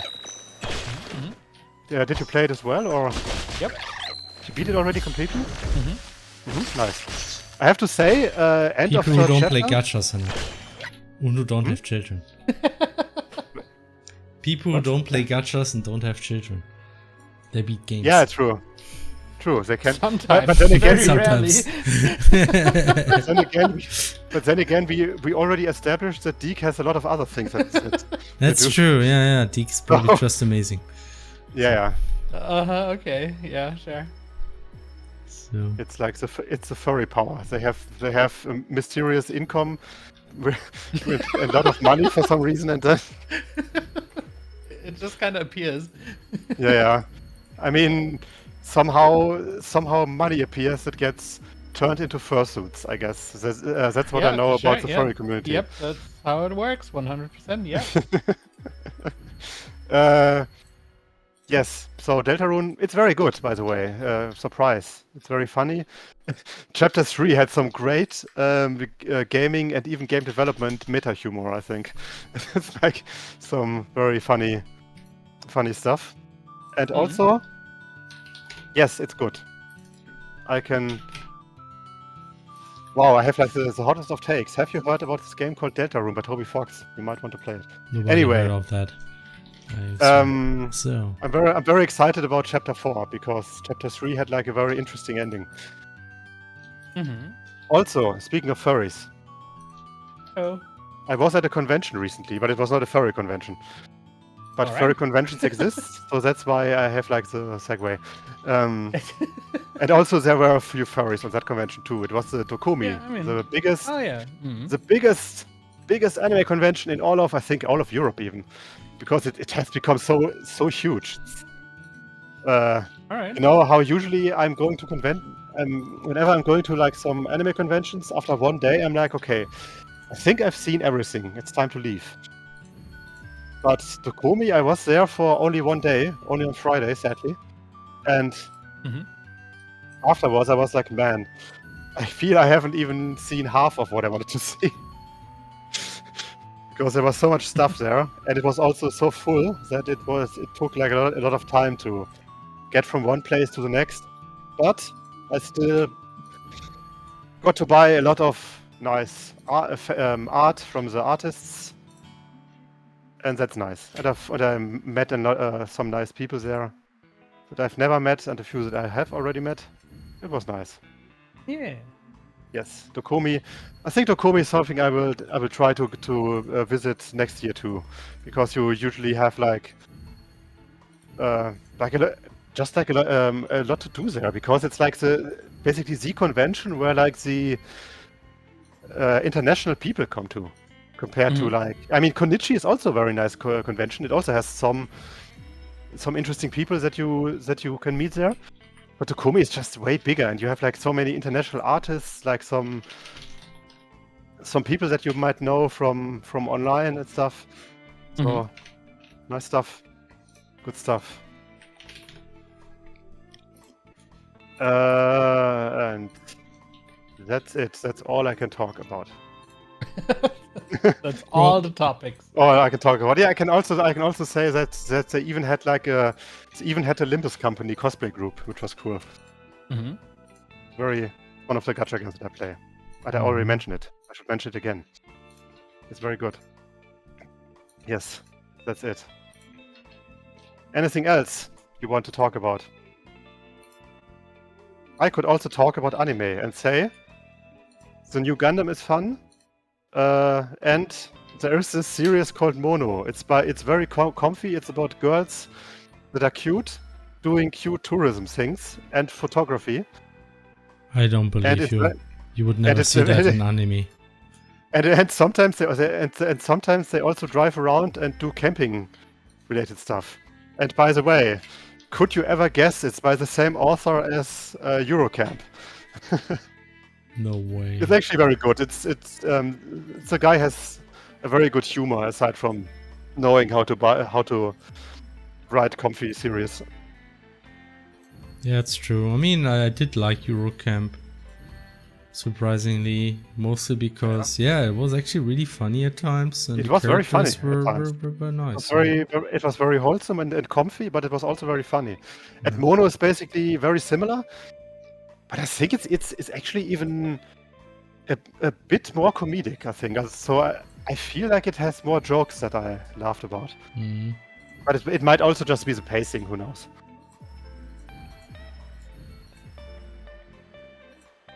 Like that episode where, or rather that half episode, where this one of the main character who's also a mangaka who wants to write a manga about a photography club with girls, is like the character in this series about a photography club with girls. It's always great when they do like those meta characters. In one of the episodes, she was really obsessed with buying ham.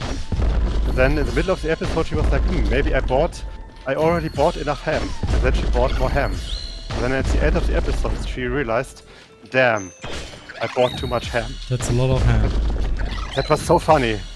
I laughed so much at this. It was actually very funny. It's just, you can't explain the joke. It will ruin it. Oh yes, Celio. Oh hey, Bill Fork 34. Deltarune talk, yes, we had a bit of the Deltarune talk, but of course we are not.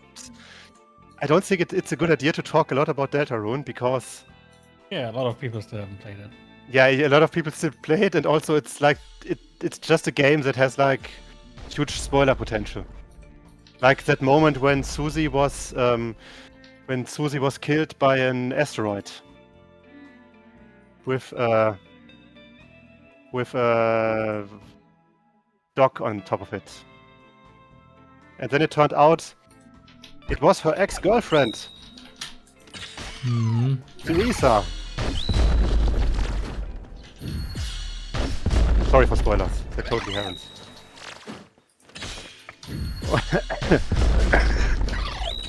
But yeah, I'm waiting for G-Cax. Yeah, Gundam G-Cax. That is absolutely the name of the series.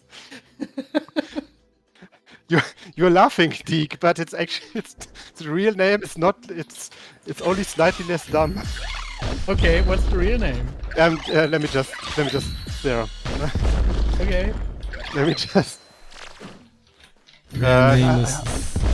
I think I should just post the key art of it. All right.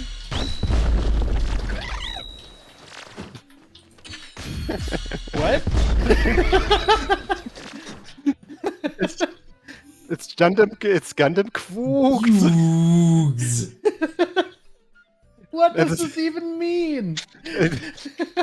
Yes. The thing is, the name being such nonsense is a plot point, from what I understand. Okay. They actually pronounce it like G-Cax or G-Quax. They say it like G-Quax or something. And I think it's a plot point that the name is basically gibberish. because it's like a weird code name that's supposed to be hidden, and also I'm not sure if it's spoiler. It's like it's a Gundam series. It's a Gundam series that has a lot of references to like the original Gundam, because it's like an alternate universe retelling basically, and it's super meta in many ways. So it's very. I mean, I like it a lot, even though I'm not even a huge fan of. Not huge fan. It's the wrong word, but I never actually watched the original Gundam completely. So I'm not actually that big into the whole meta or rather referential aspect. But it's just a lot of fun to watch. The art style is very nice. The girls are very cute. The fights are also pretty nice, which I really like, because Witch from Mercury was like really disappointing in terms of the Gundam fights, in my opinion. G-Quarks, right? G-Quarks is one of them. Okay, enough of that. What if Gundam cucked the original Gundam pilot? It's true. It's true. Oh. And also, the ending theme is sung by Felix's favorite VTuber. The one who can sing. The one who can sing very good, yes. and the one who makes good songs that are very good. Okay. Felix, it's 10:30. I know, it's time. Let's conclude the stream. Polish divine art stuff. So that's my commit for today. And I would say that's about it. Yeah. Yes. I know, Celio, you're correct. You are basically correct with what you said. Deke, do you still want to say something to the class? No. Before we end the stream, and you will never return again. No. Maybe. No. Suisei is the name, I think. Suisei did the ending theme. And also one of the in-between songs as well. Yes. By the way, earlier, when I asked you about what games you played recently, I first wanted to ask, what games did you play since the last time you were on our stream? Then I realized, I think, was it over a year?